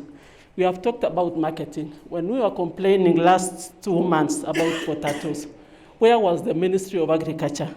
Our farmers were really suffering. We could not sell our potatoes. And today, we are getting different answers from you. So I wish we could be looking for markets for these products before the farmers start complaining. Director Livestock, you talked about the feeds, and I wish you could tell us what's happening with Unga Limited, because the whole of last week, the poultry farmers purchased their feeds at a very high cost, at a difference of 1,000 shillings. We used to buy at a price of 2,500, but currently the current price is 4,100.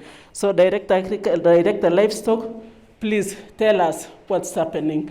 You have mentioned about the feeds. Can we teach our farmers how to come up with their own feeds? And let's also get the real thing.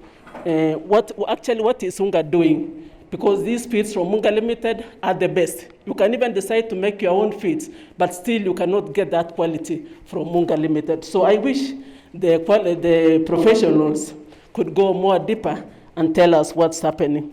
There's also this issue of coolers. I wish we could get somebody from the Ministry of Agriculture who can be doing calibration. The value addition people are really suffering because they are getting professionals from outside the government and they are not making those profits. So whenever we talk about value addition, can we come up with the right answers? Because we are really encouraging our farmers to do this, but at the end of the day, they are not getting the right answer. There's also women and governance. I really wish we could bring our women on board. Our women are suffering, and this government is just surviving because of the hardworking women of Kenya. The women are getting money from chamas. Where is the money from the county government for the women? There is this public participation. Every now and then we have public participation, and I rarely see women, even in this meeting. It looks more of a men conference than a meeting. So next time, let's learn to bring the women on board because they are doing a lot of work at home. Even there's this issue of culture. Ni kazi kwa wamama, pesa kwa wanaume. So the government, please let's assist these women because those ones are the people doing a lot of work, but when it comes to money, pesa inaenda kwa wanaume, na saizi pia wako kwa siasa, wamama wanachunga ng'ombe, wazee watapata pesa, na watarudi nyumbani wakiwa salama. Finally, there's this issue of fertilizer. Ministry of Agriculture, Director Agriculture, please make sure that our farmers get fertilizers because when it comes to fertilizer, it becomes more of a political issue. From next month, you will see how the farmers will be crying, and I know 2022, nobody is going to listen to them, apart from you, the directors, and also the Ministry of Agriculture. So please save our farmers. Last week, we had a visitor from Iranian embassy, the ambassador from Iran, and he told us that we should make our own fertilizers in Kenya. We have a lot of cabbage, but we are the innovators. We are depending on you, the Ministry of Agriculture. We are depending on the young people, because we are getting so many of them from the university, but we are not feeling them. We are not feeling that impact. And that's why they don't appreciate even doing that course in the university. With those so many remarks, I just want to work with you. But please, let's remember gender parity. That is what I'm crying for. Thank you so much. My name is Solomon Cheruyot from NCCK. NCCK, as said earlier, is a communion of churches. We have a number of thematic areas, but I can just speak of, we have a thematic area on peace and cohesion, thematic area on climate change and food security, and also the thematic area on governance, economic empowerment, and environment. I think those are thematic areas which slightly work towards agriculture.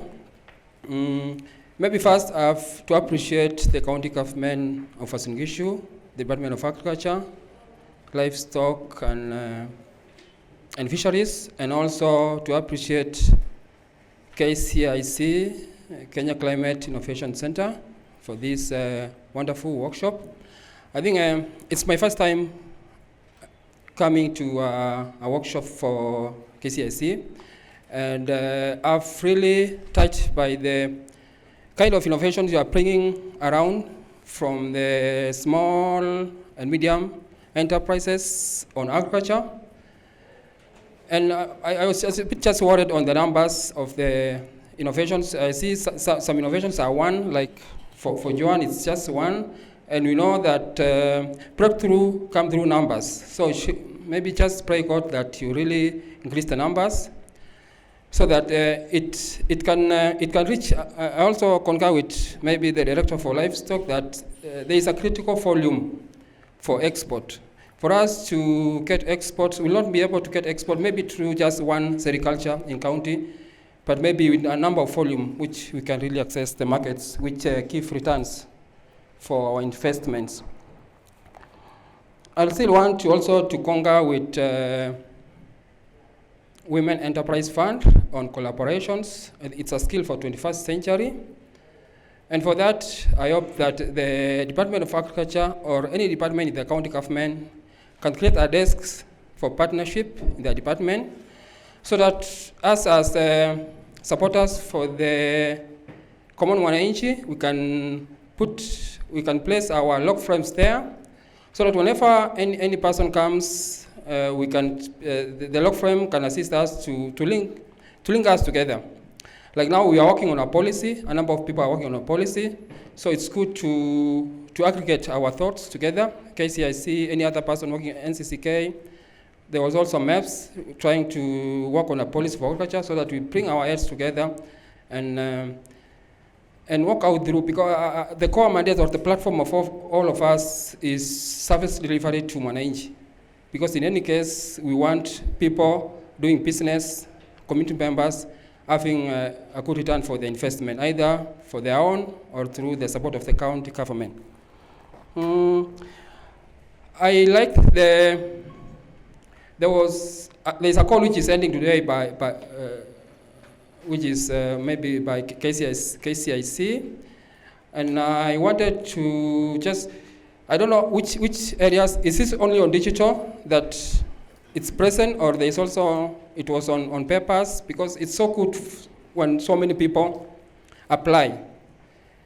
It's also good for us as NCCK, maybe to get those calls if you have there, so that we can even be presenting at platforms which you have, like church platforms on Sundays, because we have so clear minds. Maybe startups still small, they don't have access to internet, but they have so much quality of mind, so much innovations.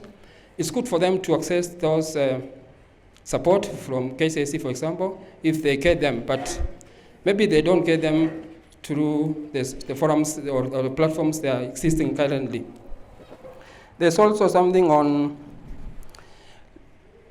maybe this could be a comment or a recommendation that as Kcic, you can feature, because programs like maybe Agribusiness don't last for long. They could be, if they go for very long, it could be 5 years, because programs have lifespan. It's good to make somebody shine, so that whenever the program ends, we can have people other people can learn from. When they are, you can use one like sericulture, focus so much mind there, give a lot of support so that they don't stay on the runway for long. They fly. When they fly, other people can learn from them. Oh, what else? I was just wondering on influencing ADPs through public participation, because that's also where people can I was looking at, in the morning there was some challenges of funding, but we can still get our funding through the money from the county government by influencing those funds to where we want. We can put so much money in agriculture through public participation. And when those money are there, we can be able to access them. Maybe there is also one last question to, not a question is this, but how we can, to agriculture department, by a friend of mine, and also my father was a victim of this case, where some farmers fall victim of conmen. People come and say, we are buying your wheat, we are buying your maize, and they go away, and they never come back. So they want county government to assist us, maybe get these people. These are small SMEs, they don't have the power for litigations, their money are few. So how can the county government, through maybe the Department of Agriculture, help farmers who are fallen victims of conmen, who they take the products and they don't pay money back? Thank you so much. We also say that farmers also need to be protected, so some issues are also more on sensitization that they need to get in terms of who to deal with, but we also understand our context, where some farmers may not have the deep knowledge and awareness of certain issues the way those who are in this room do, and so how can they be protected? And at some point where you deal with conmen, then it also becomes more of a security issue. And what multi-agency approach can be taken to be able to identify, investigate such incidences, identify the conmen, and prosecute them as a deterrent measure, so that we don't have people just looking for opportunities to come in and con people. I think, Director, you can note that.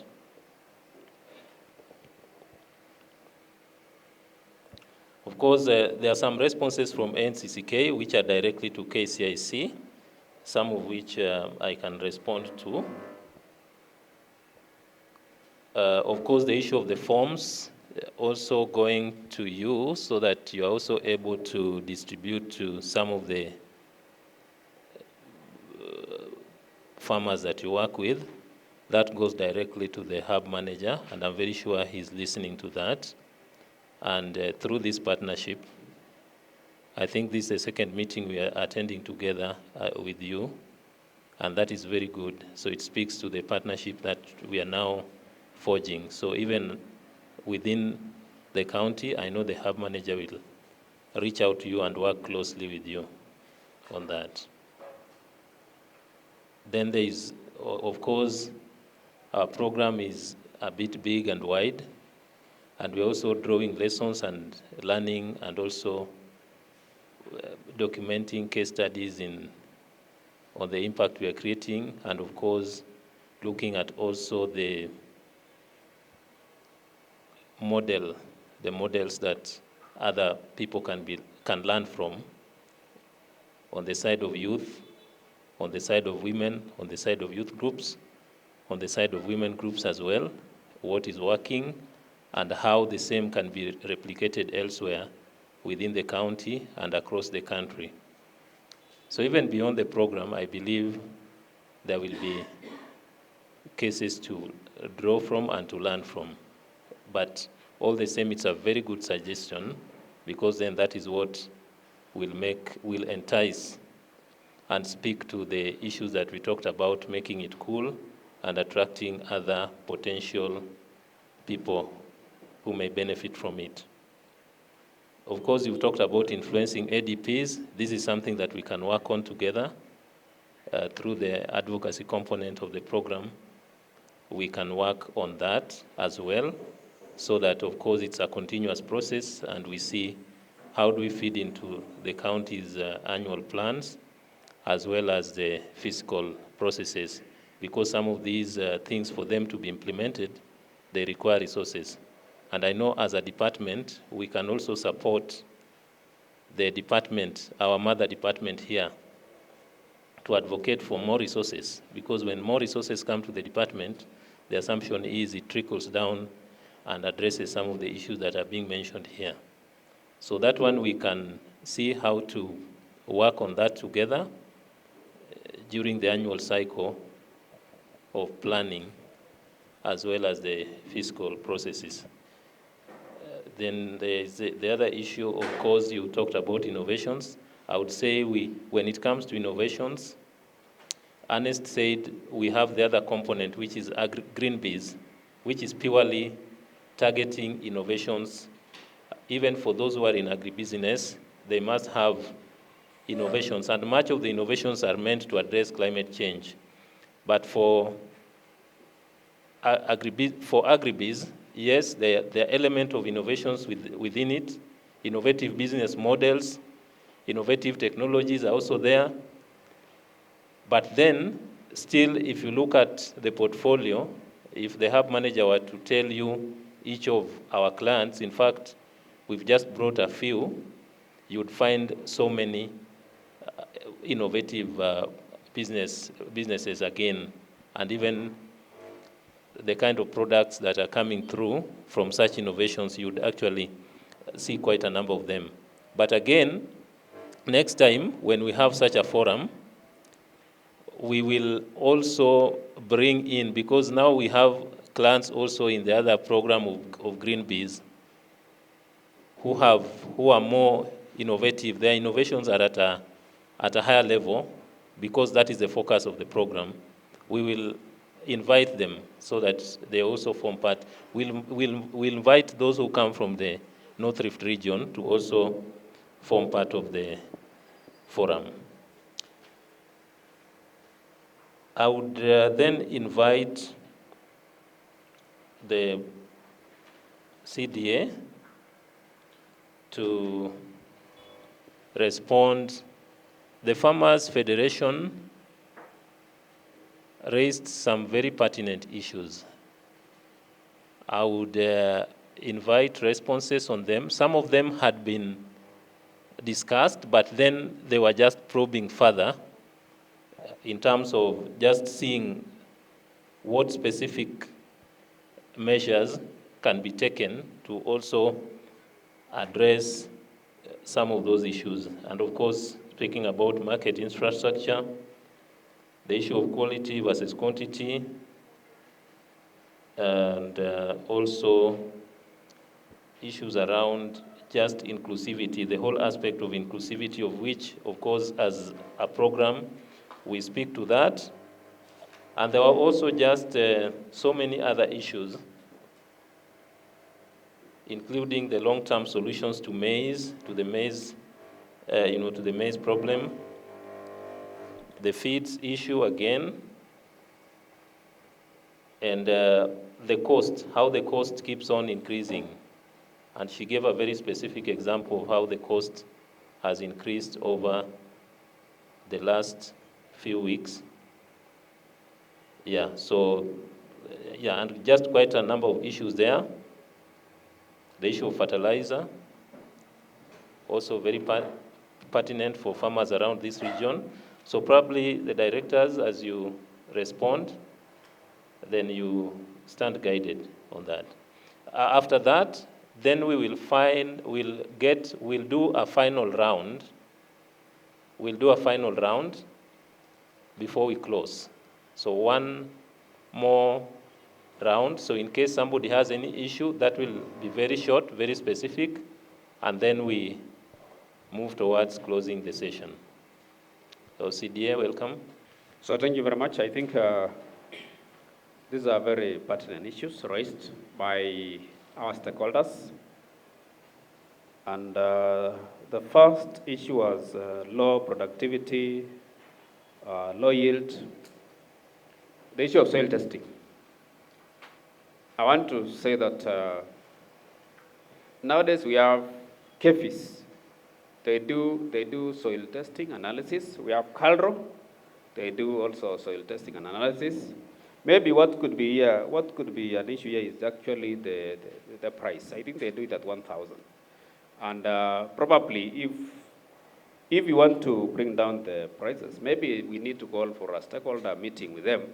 Then they can revise. They can revise their prices to make it affordable to our farmers, which I think we had raised one time to these very key stakeholders. At the same time, I want to say that we have Tekemeo Institutes. We have Tekemeo Institute of Horticultural University, who are actually undertaking soil testing, and I think they are focused in Moiben, soy, and I think Tarbo. They are coming up in a few months' time. I think it's next month. They'll be coming up to do some soil testing from our farms and advise our farmers accordingly. And they will be working with our sub-county agricultural officers. Most recently, we had a sensitization meeting on the same, and they'll be undertaking that. But I also want to add that as a farmer, it is important that you do testing for your soil so that you can know what the number of bags to apply, and also to see how you can do, if it's liming, all those things. You can be given proper recommendations by the testing agency. So as you sell your produce, your products, I think maybe you can sacrifice. And I want us to make it, we might make it a policy in Uasin Gishu County to have all soil being tested, because issues of food security is very important. So if our soils can be tested, it gives a very good recommendations on how much fertilizer to use on various type of crops. So moving forward, I think I would encourage our farmers to really undertake, sacrifice maybe 1 bag of maize and do soil testing in your farm, and it will give you very good results.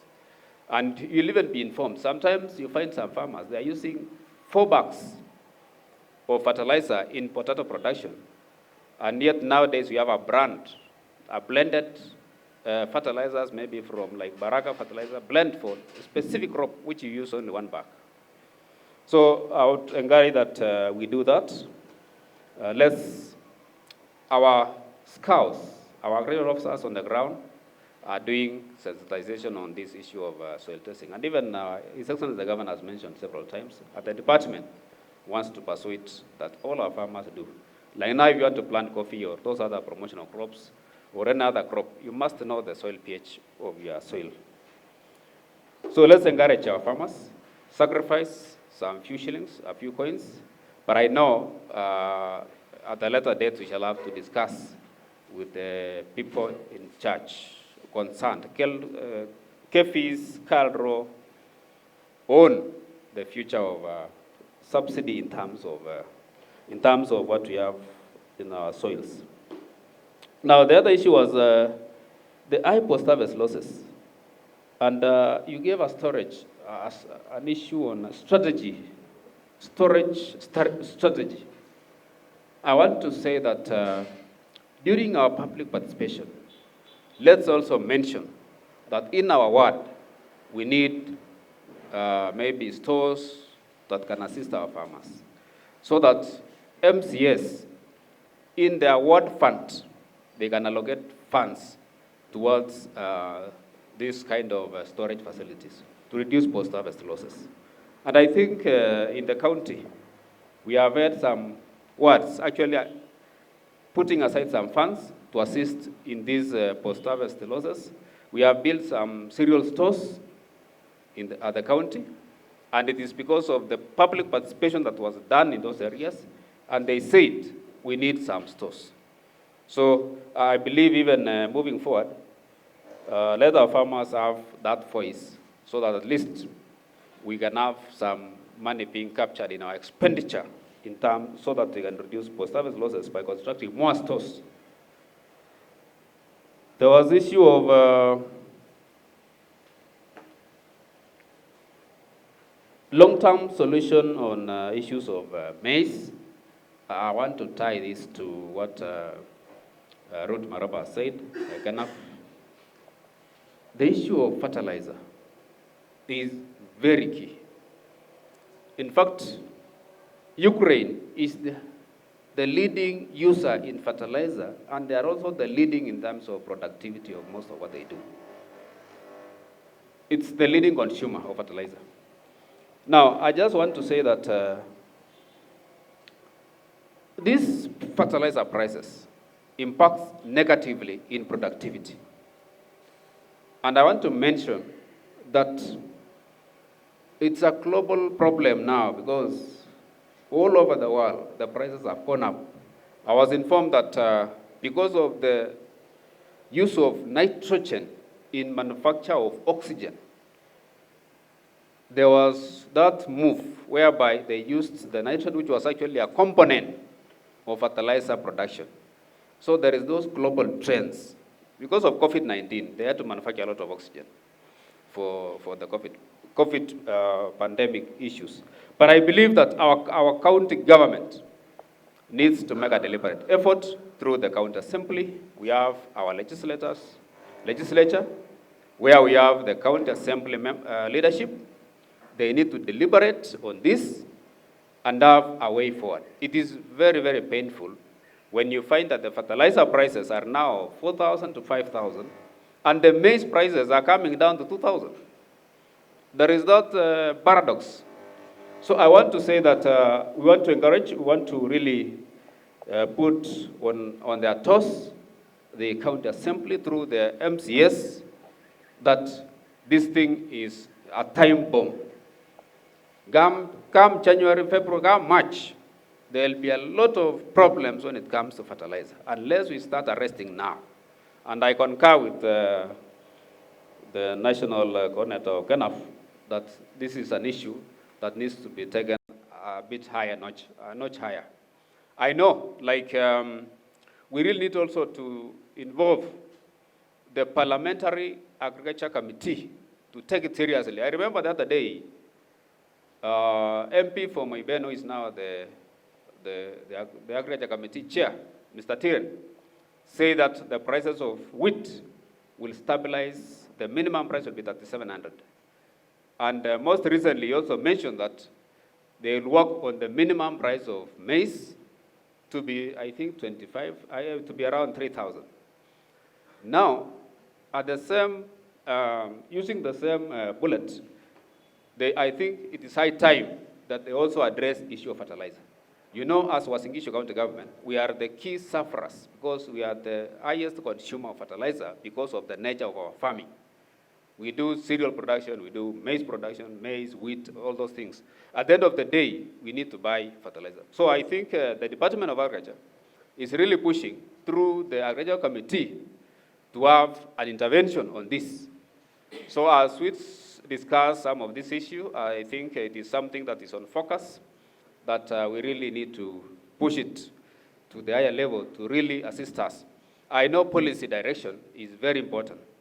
Maybe they can even decide that they have some subsidy or something like that. But I think it is something that needs to be arrested in time so that we don't have this mega problem coming in. Or else we shall suffer from food insecurity because most of our farmers will abandon farming because they will not be in position to do proper farming. So I think that is something that we are pushing through the Agricultural Committee. The concerns are being raised through the County Agricultural Committee, and at the same time, I think the counties are really pushing through the Council of Governors meetings to the parliamentary committee on agriculture, which is being chaired by our honorable member for Moiben, Tiret, Mr. Tiret. Now, there is issue of, there was issue, I think, the issue of Unga feeds, this will be dealt by Director Livestock. NCCK, you mentioned of some farmers, some people, some buyers who don't actually honor their promise. They don't sometimes cheat our farmers. But I want to tell our farmers that let them not be in a hurry to give their produce to some of those guys, because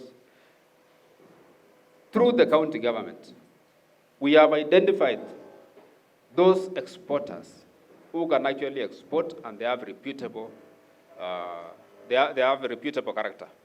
So I want to say that don't sell to anybody who comes to your farm. Don't sell anything, don't sell as quickly as possible anything that comes to your farm without consulting with the Ministry of Agriculture, particularly on export crops.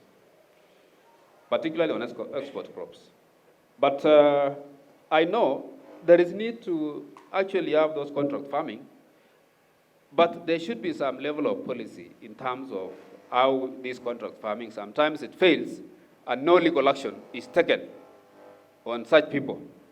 So I think it is high time, as we formulate our policies for the county government, agricultural policies, it is important that we now inject some of those things so that we have some kind of muscle to do and arrest some of these issues.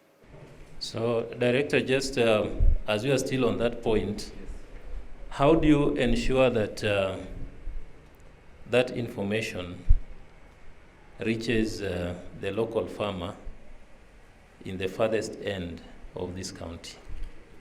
Thank you. I think the county government of Uasin Gishu and even the national government, in regard to agriculture department, we have structures in place. We even adopted the structures of the national government. We've not even restructure, but in the government setup, agriculture setup, we have the staff, we have our extension staff all over the county. And right from the level of director, from the level of CEC, agriculture, we have the CEO, we have the directors, and then we have the county subject matter specialists on various areas, ranging from coffee, avocados, horticultural crops, cereal crops. And then from there, we move to the level of sub-county officers, extension officers, which cuts across livestock, veterinary, all those. And then from sub-county level, we have the ward level. So we have ward extension officers. So for that case, the information disseminated will just come from the top to the bottom. It can even go the same day, even to the farmer, because the structures are in place. So we have the structures in place, and this will really assist us. So we've been doing a lot of mobilization. We've been doing a lot of activities in the field, and we also have public participation. We have barasas, we have meetings, whereby we bring on board our farmers. So I just want to say that we have structures in place that can assist in trying to disseminate all the information, right from whatever the information is required. And I think it is also through our stakeholders that we also do the same. During our field days, our farm visits, demonstrations, we meet our farmers one-on-one on daily basis. And right now, as the Department of Agriculture, we are developing an extension app that will now have some features of which the farmer can actually read and know even the prices of what's happening. So in this financial year, we are actually procuring an app that will assist the extension officers, at the same time the farmers, in dissemination of very critical information. So I think that is what unless you still have something. to ask before I hand over the microphone to Director Livestock? So I think for the long-lasting issues, it is actually more of a policy direction. We have to develop very good policies that will guide a structured kind of consultative, structured attentions, activities, how they'll be rolled, how they'll be manned, and how they'll be worked. Right now, as she mentioned, the issue of potatoes. It was a serious problem across the whole country. That potato clutch was a serious issue. A farmer has invested a lot of money, but now you see you are selling at 500 while you are getting maybe $50. You are selling at 500. The prices are so low that you can never even break even. So I think those are the issues that we need to take up as the county government, and even have the regulatory kind of system policies that will guide on what happens in such kind of scenarios, so that we cushion our farmers from facing the danger of actually losing in productivity. We would like to see a farmer who is getting the rightful amount of money from investment, enterprise investment. So I think those are the issues that we need to take up. And it should not only be tomato or potatoes, other crops across. What happens when there is that kind of thing? We should even establish linkages outside the county and even outside the country. We could be having a problem in Maputo, Malawi. They could be having a problem of food. And here we have excess. So I think those are policy directions that we need to work on how we can now do. And it should be something between the national government and county government, so that at least something is done. We should not leave our farmers to total exploitation. Of course, those linkages are very, very important between the national government and the county government, and also to look for opportunities which are beyond our borders. I remember we have a client in, I don't know whether Hillary knows where he is, somewhere in Nyahururu. He's normally called upon to support in capacity development of potato farmers somewhere in South Africa, I think in Zambia, in Southern Africa, in Zambia, I think. So those are the kind of opportunities that we are also looking out for. But most importantly, the kind of issues that would then require long-term planning, which go into policy, as well as an implementation strategy for the same. And that implementation strategy needs to be costed for purposes of resource allocation. Then that is when you can say each year we allocate resources towards its implementation. So those are conversations then that we should have, building on what the county is already doing, the policy document that they're already doing. How do we make it better? How do we borrow from some of the issues that have been raised here to go into that particular policy, and we have a well-costed implementation strategy so that we are able to address in whole the issues that are being raised here.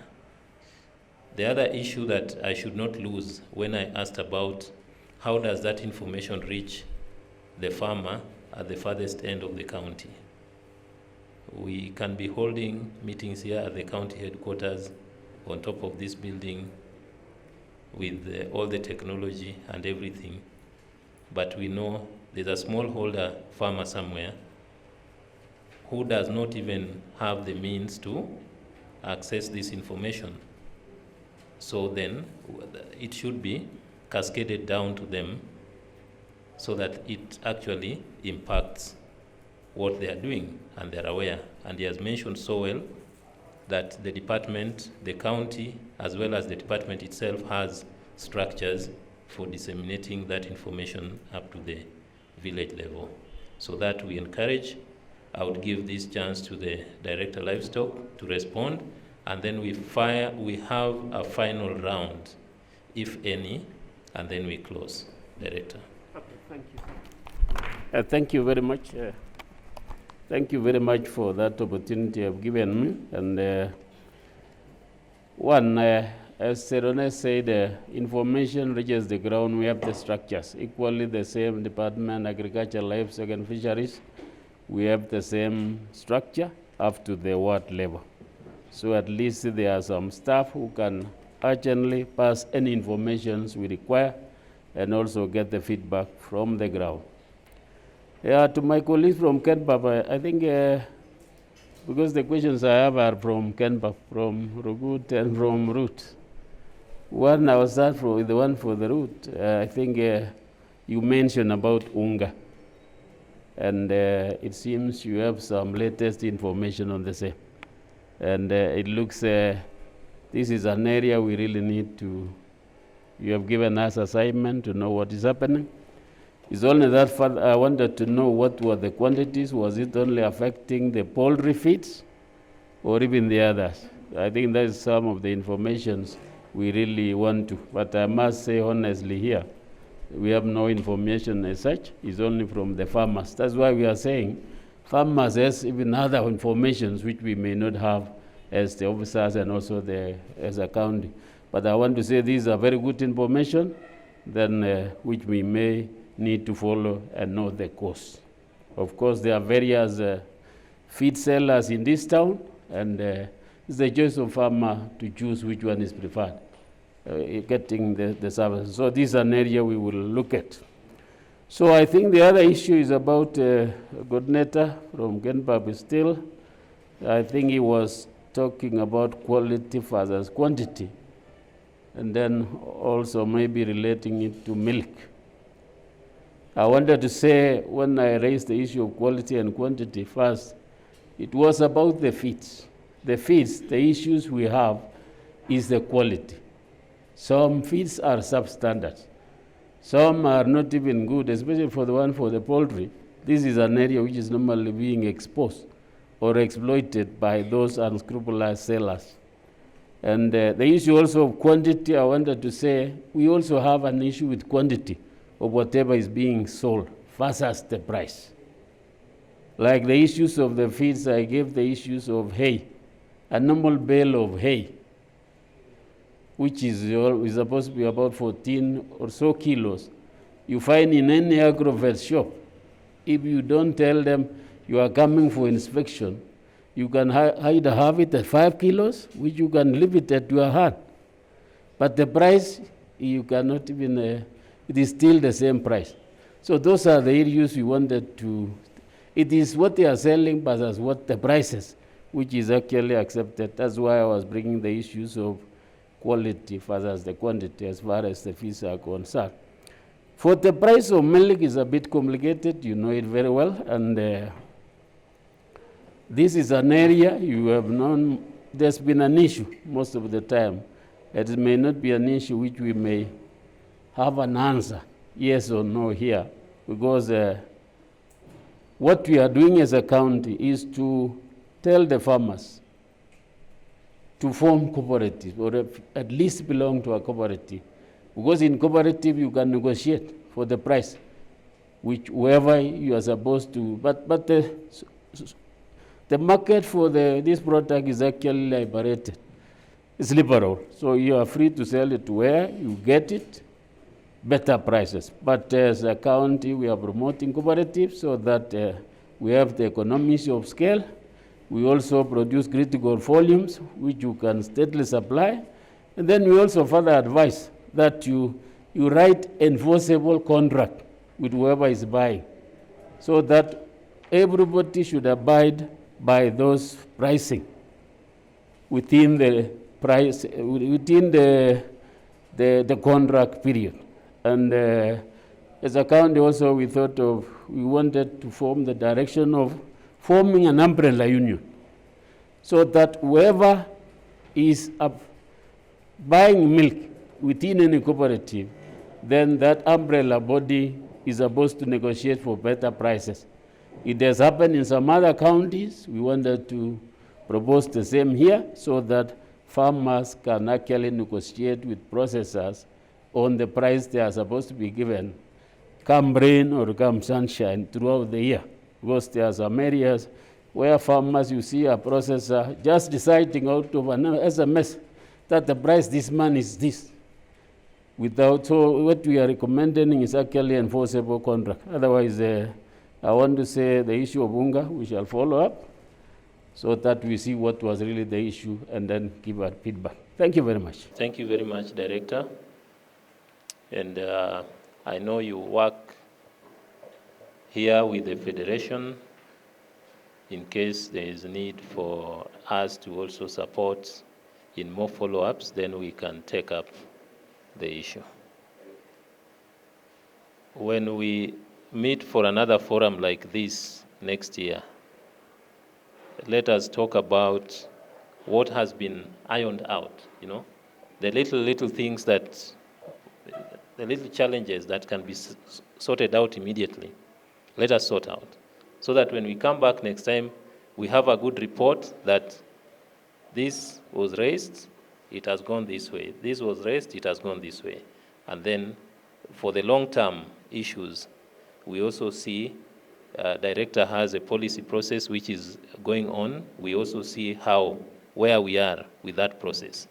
And I'm very sure when we take it up on a very serious note, even before we have another forum of this nature, we shall have another forum to talk about that policy document. Thank you. So let us have the very final one before we close. Any issue that might be burning, particularly from someone who has not spoken? Is there anyone who has not spoken and who would like to raise an issue before we give the mic to someone who has spoken? All right. Majorly on CES issue, inter-county CES, I think there is a number of policies in NOREP which are handling that. And my recommendation is that in future activities, because NOREP are just here, we make sure that we have participants from NOREP so that they can be answering questions just as CDA is doing on CES issues. And then my final recommendation is on safeguarding. We are now going to electioneering period. And I'm not a prophet of doom, but usually in such time, we have a lot of incohesiveness in society, which can prejudice or mess up with your with investment already. You have, I was talking about 50 million, 60 million, those are a lot of money. And it's good to have a component like peace component just to make people cohesive. So that as you work on agri-peace, you can have a small component of peace work just to make people cohesive so that we don't lose a lot of investment you have in people. Remember in 2007, we were in standstill, everything. So many businesses were collapsed, but I think because we did not, there are a lot of early warnings, but we do not have early action. So it's good as actors in agri-peace, we also look in activities on peace so that people become cohesive and you don't lose a lot of money we have already invested. Thank you so much. Because I know as NCCK, that is so dear to you, peace, and of course, investment climate can only be enhanced in a peaceful environment, no matter how we differ politically. And so that is a message that we can also find a way of infusing in our program as we move into the electioneering year. The other issue of NOREP, a very good suggestion, I take it, because as you've seen, we have cross-cutting issues that require actions even from the different counties within the region. And so we will make plans in good time so that we have them represented. Yes, thank you so much. I just want to emphasize on the issue of price. It is true that Kenya is a liberalized economy, and prices are to some extent not fixed by the government or controlled for that nature. I was looking at what happens across the border. There's an organization called South Africa. South Africa is basically meant to inform the traders across the border of the prevailing prices all the time by using a USSD code. It was my opinion that if we would bother live or appreciate what they do, even as we hang prices in our offices where farmers do not come to know what is happening, at the press of a button, even using a mulika-mwizi, they're able to tell how much is a sack of viazi in Eldoret town and how much is it in Keio South, for example. So that the same farmer is not duped, that somebody buys his potato in 1 minute, gets the other person selling it in the next 10 minutes at 1,000 shillings with a profit margin of 800 shillings. That makes the farmer who toils much. So if the institutions that are here and of concern would sit down and look at what is workable faster, would save the life of Kenyans in this region. And especially now that your institution is more of a moderator, the organizer, the coordinator, if we would invest much on price communication via an app, then that would be much better, even as we wait for other departments going for procurement, which may take a longer time. Thank you. Okay, good afternoon to our facilitators and our guests. Okay, I'm David Tanui from the Department of Cooperatives for Gishu County Government. And I've got some few remarks that I can put forward. Then, on issue to do with the marketing, our county government currently has the county government has a plan on the marketing of the farm produce, because currently we have the 3 unions in the county government, which it is majorly dealing with the milling plants. Actually, at the end of the day, we know that the prices of the bags of maize will go upward. And another thing is to do with the importation of the fertilizer. Currently, through the cooperative department, through the enterprise development fund, they are working on the concept paper on how they are going to work together with the cooperative unions within the Uasin County on how they can import the fertilizer from overseas on an affordable prices. And then I think that is sort of all I had. Good afternoon, everyone. There is an issue when enacting laws governing farmers. The director of livestock said that there is an act being created for dairy farmers. A while ago, there was an act created for potato farmers. And I don't think if it was done by the real farmers, if they asked farmers their issues before they did the act. Because the act looks good in paper, but it's not applicable in Kenya. Maybe it's applicable in countries whereby people do farming, potato farming in large scale.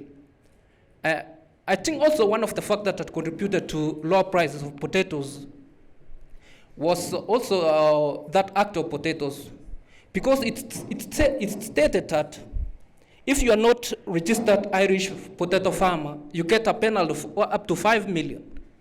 And then if you see it's not practicable, because somebody will say, if I risk now to go and buy potatoes in Elgeyo Marakwet, and they get me, I'll have to pay 5 million.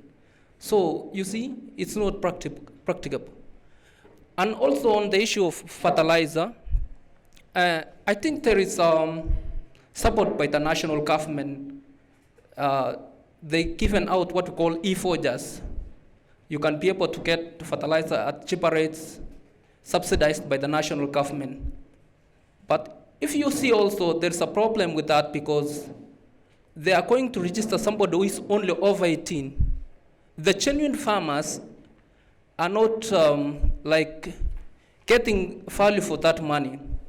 You can get that somebody gets a forger of maybe up to 30 fertilizers, and maybe it's somebody who is 19 years old, and you get maybe a real farmer who is maybe planting at large scale, getting maybe up to maybe 8 fertilizers. So there's no balance there. So we need to, maybe the stakeholders need to see that. Well, what you mean is, let's not talk of age, but let's talk on the capacity, the production capacity. Because you can find somebody who is younger, who is producing more than the person who is older. So that's the point you are putting across, I believe. It's not really about age, but about the capacity. So any other final, before I take it back to the directors and the chief officer to close for us? I think I've been quiet for long. My name is Ivan Skimres. I come from Baringo Sokam Farmers in Baringo. Mine is only to add to what the person from Enterprise Fund talked about on the market prices for commodities. You realize that there is an app which is being developed by Caltro currently, and it's almost complete. With that app, you can easily access the prices for all the commodities across the country. So, like for example, I was just searching the price of potatoes, the one we are talking about, in a place called Cheptulu in Vihiga County. A 50 kg bag is going at 6,500 as for now, as we speak. So the same site is providing information on the same commodity in Kakindu, in Nyeri. The same bag, 50 kg bag is going at, not 50 kg, 33 kg bag. 33 kg of potatoes is selling at 4,500. So you can see, as a farmer from this country, you can easily know where prices for specific commodities are going for higher prices, and you can easily access or decide on how you are going to sell them. So I think I was just reinforcing what had been said about how to access some of these prices. And the site is on, it's amis.co.ke. Maybe that one anybody can Google, yes, okay. Maybe I can write it there, all right. Yeah, just there's a marker pen there, then you can write it there. It can help somebody. Thank you. So such are the opportunities that we need to come out with from such forums. We come to a close of the Open Dialogue Forum, and wish to thank you so much for the vibrancy of ideas that we've seen here today, and to everyone who participated in one way or the other, raising issues, bringing forth some of the issues that we were not even aware of, but of which are of interest to us because of the nature of clients that we have in various value chains. So I thank you very much, and I wish when we come next time, as I'd mentioned, we see to it that the issues we talked about have been addressed. The issues that require administrative action, they go here, the directors go and see to it, the follow-ups, the fertilizer issues, the feeds issues, then we say this was discussed and this was done. Also for the long-term policy measures, we see where to place what in the policy document, and to also come with an implementation plan, a strategy for implementation, a costed one. We see where resources are put so that all these are implemented. So thank you so much, and thanks to our other partners who are not from the county, but saw it fit to find time and come to this forum. We thank you, and as we close, I'll give it back to Ernest to give it back to the county. The directors and the chief officer may have one or two in terms of the closing remarks. And then we, in terms of logistics, we are going to have to energize where we energized in the morning, and then in terms of how we are going back home for our invited participants, you are going to see us and we are going to guide you on how we go about that. Otherwise, thank you very much. Ernest, welcome. Yeah, thank you, Vincent, and also thank you, the directors, for sitting through this. So from our end, I think we just want to thank everyone who took time to participate in this particular forum. There are quite a number of issues that were already discussed, and we've taken note of them. Some of them touching on KCIC. We'll see how we can support you in collaboration with other partners and the county. So once we do synthesize all the issues, the ones that need further discussion with any partner will reach out. Those that need further discussion with the county will also reach out. We had things around market access. There's something we're already discussing with the county to facilitate that. There are also issues around policy. We'll also reach out to the county and see how those issues can be supported. And I think on the issues around innovation, now that we have 2 programs currently running, we would also want to see how we can create synergy, and some of you learn from the other people who are having innovations around agriculture. So from our end, it's just to thank you, and I want to take it back to Director Sirone. If you have anything, then we can close and we can go back home. Thank you, everyone. Yeah, thank you so much. I want to just respond to 1 or 2 things before I welcome our Chief Officer for the closing remarks. Yeah, the issue of, I just want to add that there is one participant who have mentioned collective bargaining, whereby we have to do the crop dynamics, cooperative movement. That is very important. We can import fertilizer from overseas and get it cheap, as opposed to now when we are being sold by retailers who have just imported for themselves. That's a very important issue, and I think moving forward, cooperative movements is very key in this county, so that they can use that as a bargaining tool for whatever they produce and for input and output. Just want also to mention that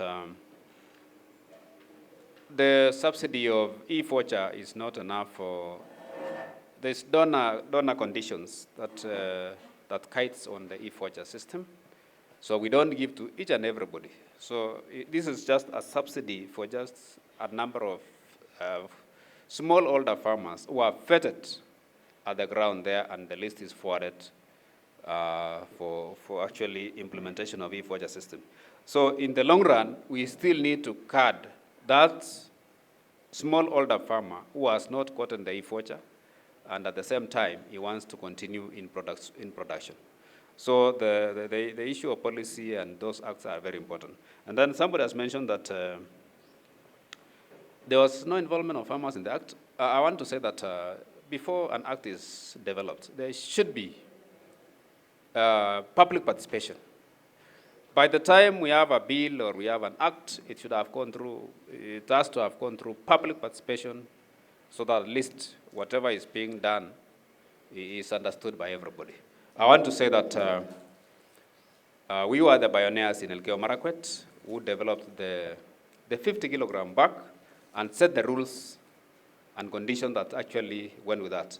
And right now, we are actually enjoying that because our farmers are being exploited actually by putting 110 kilos. And in terms of WHO, they say this one is not possible.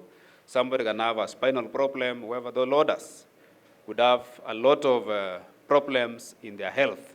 So it was something which is internationally accepted, that we adopted the 50 kilogram bag in most of our endeavors at the national government. You remember that 50 kilogram bag of potatoes, we also have the packaging of fertilizer, now the packaging of maize. It is cutting across.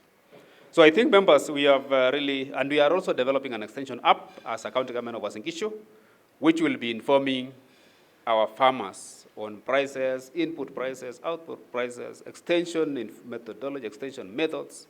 It is actually an hub which has a lot of things inside, a lot of applications inside. So I think in the few months down the line, in the few months, we are going to have some of these things being procured and brought to our attention, the staff and the farming fraternity to assist in terms of knowledge dispensation, information, dissemination, all that. So I think, members, we have had a very good day. I want to really take this opportunity to thank all the stakeholders. We have had a very good session, and I think this dialoguing is very important. And maybe KCIC, we can even plan on quarterly basis instead of waiting for a whole year. We can have a quarterly or annual, or we can have a structured kind of activity like this, where we bring in stakeholders, all the stakeholders participating and airing their information, their views in an open manner, where we interact. I know this is a situation whereby we are meeting people with various views, which is very important, because that one, when you have the feedback system, when you have such views, it will assist you to build on areas that maybe you had not actually improved on. So I want to say that stakeholder engagement is very important, because they have a grip on the ground, they have information that comes from various levels, and even the county government, they have information. So once we meet here, we interrogate what we have, and eventually we improve that livelihood of that farmer. And I want to really appreciate the NCCK for talking of peace. Maybe that's a component that also we need to incorporate, so that moving forward, as we continue the productivity, as we continue engaging in farm activities, we have peace in our county for the purpose of having a conducive environment for production. I just want to say that this has been a very fruitful day, and you can allow me to now invite our guest, Mr. Barnabas, who is our Chief Officer, Livestock, to come and make his remarks and close this meeting officially. Okay, thank you, Director for Agriculture. I want to take this opportunity, that is the officers from county government of Uasin Gishu and other counties, all our stakeholders. We have our facilitator, Kcic, and every one of us. Good afternoon. I think we've had a very fruitful discourse since in the morning up to now. We've sat, we've shared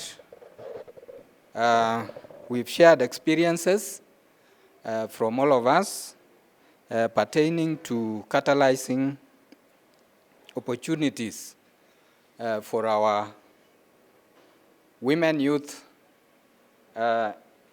in agribusiness. So, as we come to a conclusion, I believe we have learned a lot. We've learned from one another as we've shared these experiences. We know there are challenges, but I believe through this forum and others to come, we shall be able to move a notch higher in terms of agribusiness, in terms of adopting innovative technologies to be able to improve our livelihoods in agribusiness or through agribusiness. So I want to thank all of you for being patient. I think sitting from morning up to this time, and you find that the hall is still full, I think it means we've learned a lot. So I know there are opportunities, and it is through such fora that we are able to exchange ideas. We will partner, that is the counties, we have Kcic and other stakeholders. We'll partner so that we will work towards creation and promotion of an enabling environment that will enhance women and youth participation in agribusiness ventures. We've heard that we need to bring on board more stakeholders like NOREP, and I think that is something which Kcic, you look into that, and any other who can add value to this, so that we are able to have more of our youth, more of our women, and any other of our farmers being able to utilize the expertise that we have through our various actors. This will go a long way in creating wealth for our people and enhancing the living standards. So I think I don't want to take much time. I believe through this we can be able to move and forge ahead as various stakeholders in this sector.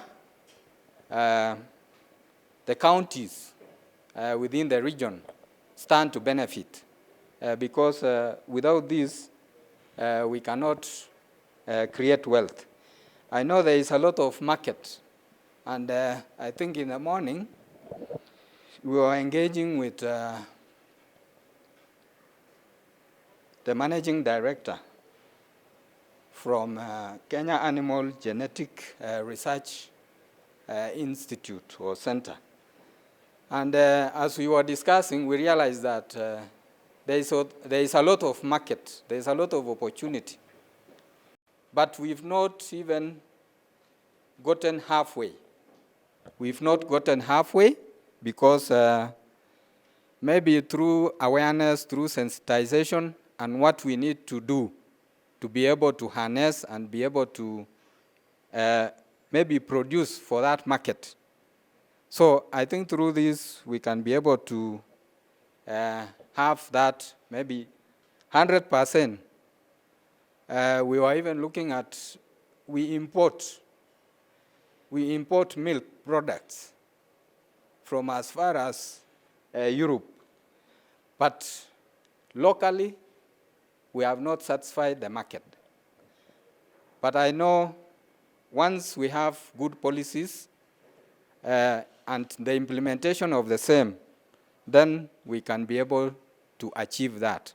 Otherwise, I want to thank you, the Kcic. I think you facilitated this workshop or this training very well.